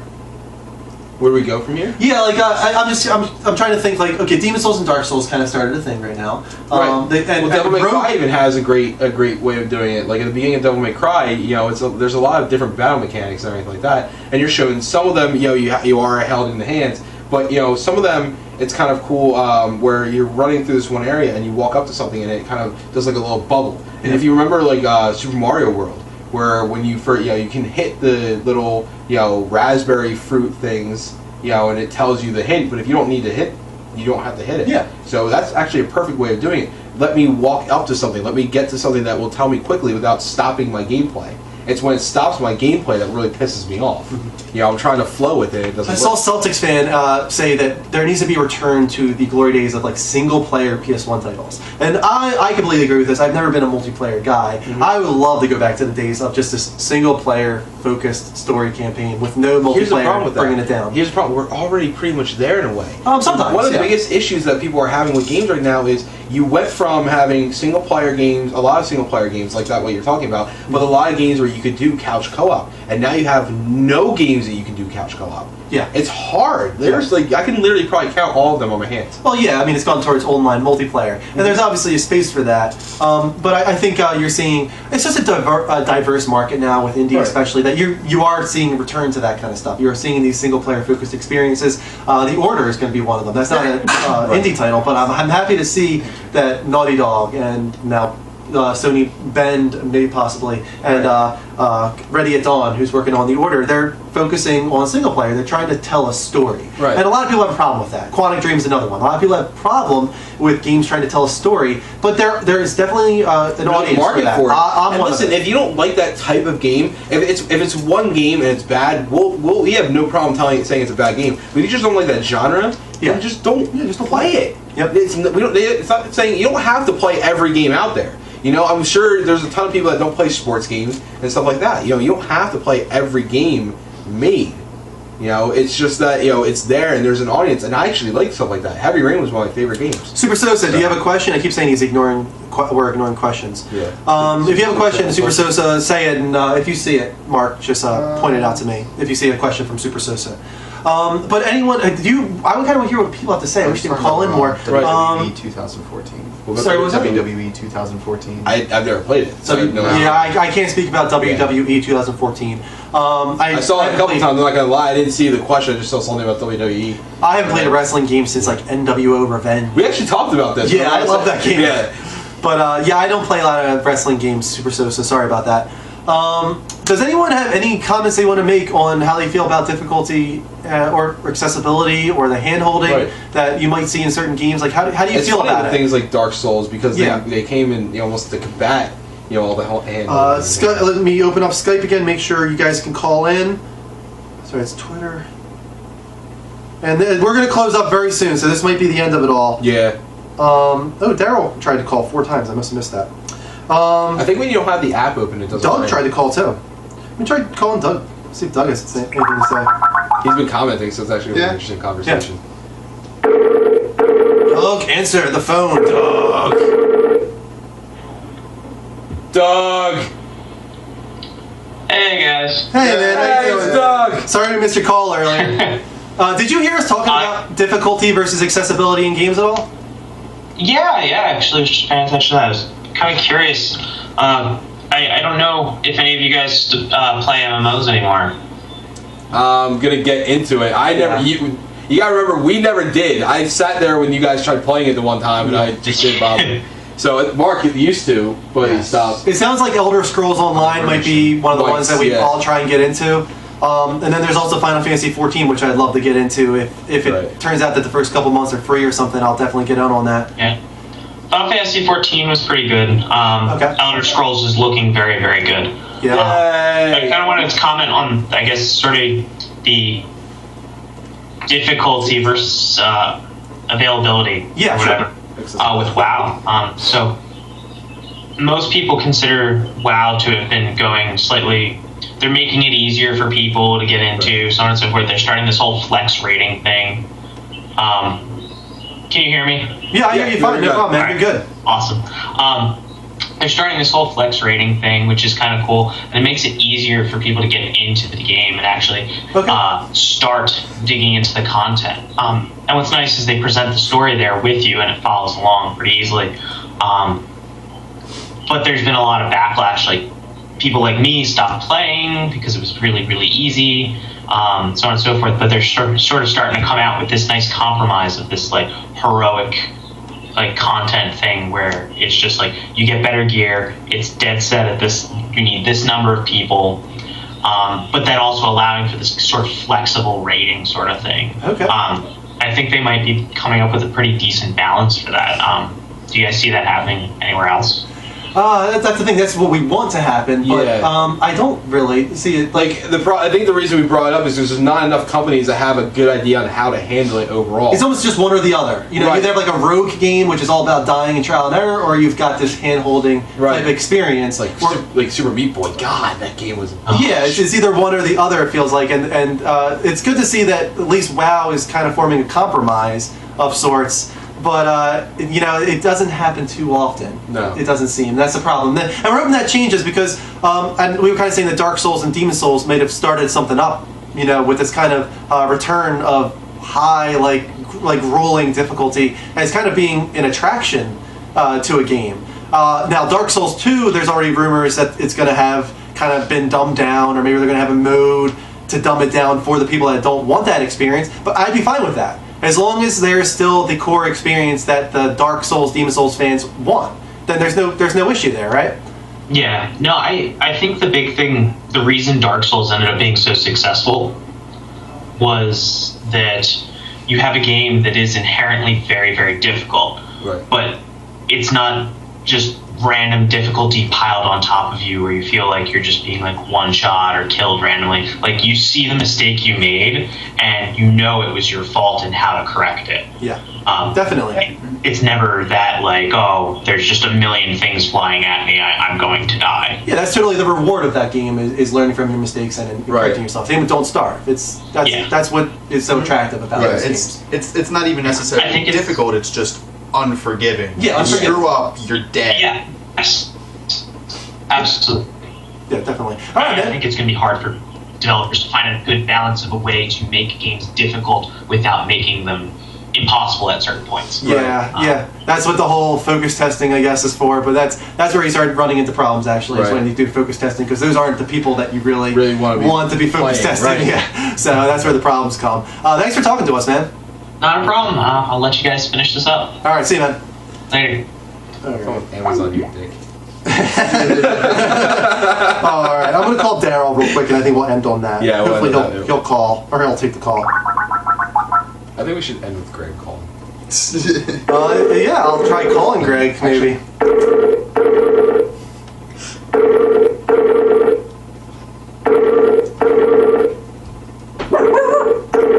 It's like Daryl might have left us. Alright, you want to try Greg? Sure. Alright, we're going to try. This will be the last call probably. But let's see if we can get a hold of Greg. We're going to do our dance if you want to join us. Alrighty, Greg. Sounds good. Other than that, guys, it's been a good show. Hello, people. Greg, how are you? What was that? What was my AO, or did you miss it? Oh, that was yours, I guess. That was an AO. Okay. Yeah, that was an AO. I guess you turned. Oh, we're getting another call from Daryl, of course. I just shut down the thing, and then Daryl calls. All right, Greg, we wanted to call you before we shut down. I love you guys more than my life. I'm sorry, Kristen. I don't know. I'm assuming she's just tired, but like, God bless, love you more than life. Mark, beanie swag all night. I appreciate that. And to Drew and Mike, just really quick to touch upon the topic. I think it's really good that this topic got brought up because then you guys spurred a whole bunch of conversation with this. Not only that, but to focus on like the MMO thing that I forget what his name was. Doug. Doug. Yep, Doug called it. Yeah. he made a great point in that it's different where you're looking at a game, because in the industry we have a lot of good games right now. We have games like Flower that you could go and just go for a game to get experience, and you have, like you said, Uncharted that has multiple game modes and stuff like that. Right. The one thing is where developers have a game like WoW, something that's going to be streamlined through over the course of multiple years. It's the same concept of the core game, but then they flip-flopped it to where now they're switching from that experience going into something completely different. You know what I mean? Yeah, definitely. Yeah. I don't know. I just wanted to reiterate his point, and I thought he made a valid argument. Definitely. No, I agree. Yeah. Yeah, it's still a growth thing, I guess, and developers are figuring it out gradually. I guess WoW's, or I shouldn't say WoW, Blizzard Activision is one of them. The industry is changing, and a lot of new people are coming into it. So they need to cater to a lot of like this new audience, but also not forget the people that built this industry.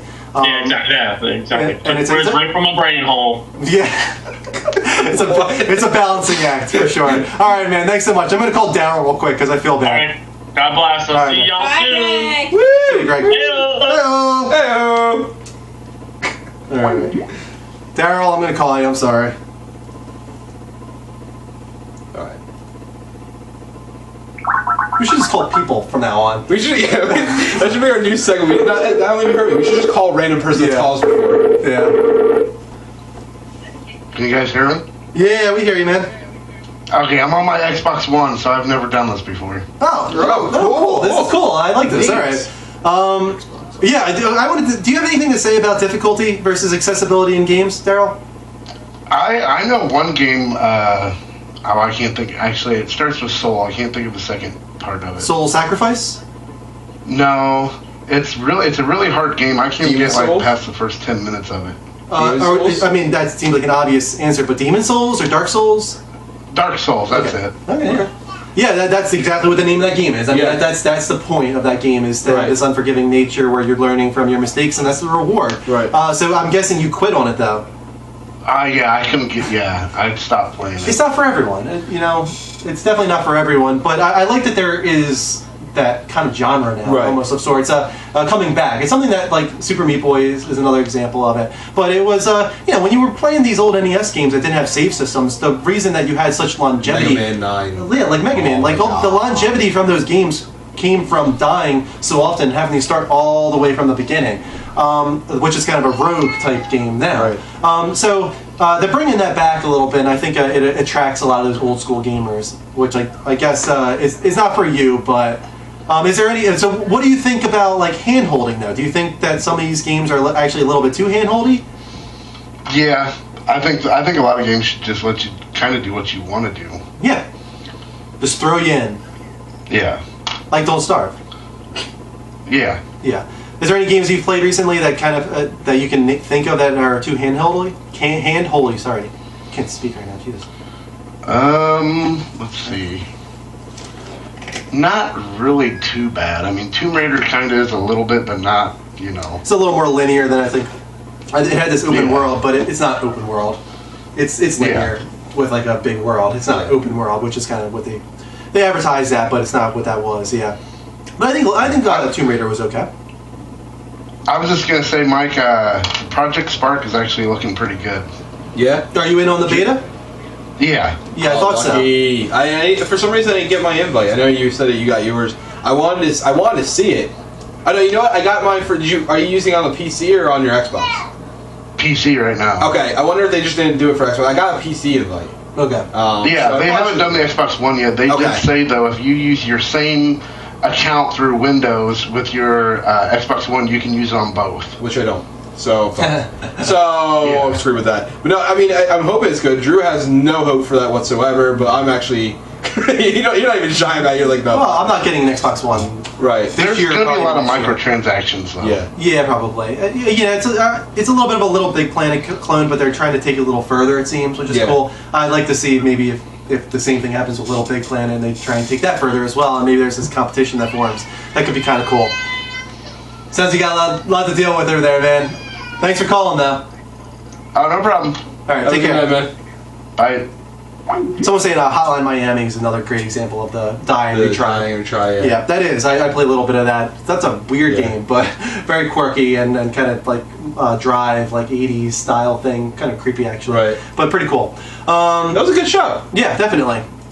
Oh, you need to find that music real quick. I do. I'll do the final words here. Thanks for watching. This is the Level Up Show. This was episode 11. And if you guys want to add us, please do. Heart us on Twitch. You'll get notifications when we go live if you do that. Add us on Twitter. We kind of talk with you guys. We talk about what the topic of the week could be. If there's any schedule changes, we'll let you know. Yeah. Same with Facebook. Pretty much everything we do to Twitter goes to Facebook. Our blog, if we ever get reviews or editorials done, it'll go to our blog. And then finally, please add Mike or myself on PSN. Yeah, we got a lot of friend requests tonight, so bear with us if we don't get to them right away. I'll try right after the show. Yeah. I can't get to everybody's because I only have the PS3. For some reason, you can't read it. I am Drew M1788, and Mike is the Noob Guru. Yeah. Those are spelled pretty much exactly how they sound. There's no like zeros in the place of O's or anything like that. Nothing crazy. I can spell correctly. Sorry, guys. Yeah, definitely. So, it's a good time.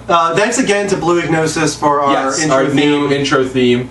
It's official now, and like I said, if you haven't already, get in contact with Drew. We're gonna figure out something to get you. Yeah, definitely. And don't forget, I mean, I don't know if anybody's still doing it, the artwork. Yeah, if anyone wants to do artwork. If anybody wants to do the artwork and everything like that, we put out before. We've said it a couple times, so I don't know if anybody's doing it at all. But if you have anything for us and we like it enough, we'll choose it as our official thing, and we'll give you something just like we're gonna give Blue Ignosis. So. Yeah, definitely. But so thanks so much for watching. I'm Andrew. This is Mike. This is Kristen. This is Mark. We're the Level Up Show. Next week we might start a little earlier, actually during The Walking Dead, and do like a little bit of like a live thing as The Walking Dead ends, and then we'll go into the show. Because this week we felt a little rushed. Yeah, we were definitely right. We started late too. Yeah. So thanks so much, guys, for watching us. Thanks for all the friend requests. You guys are awesome. That's good. Oh yeah, I heard this on 1.5. It's a good song.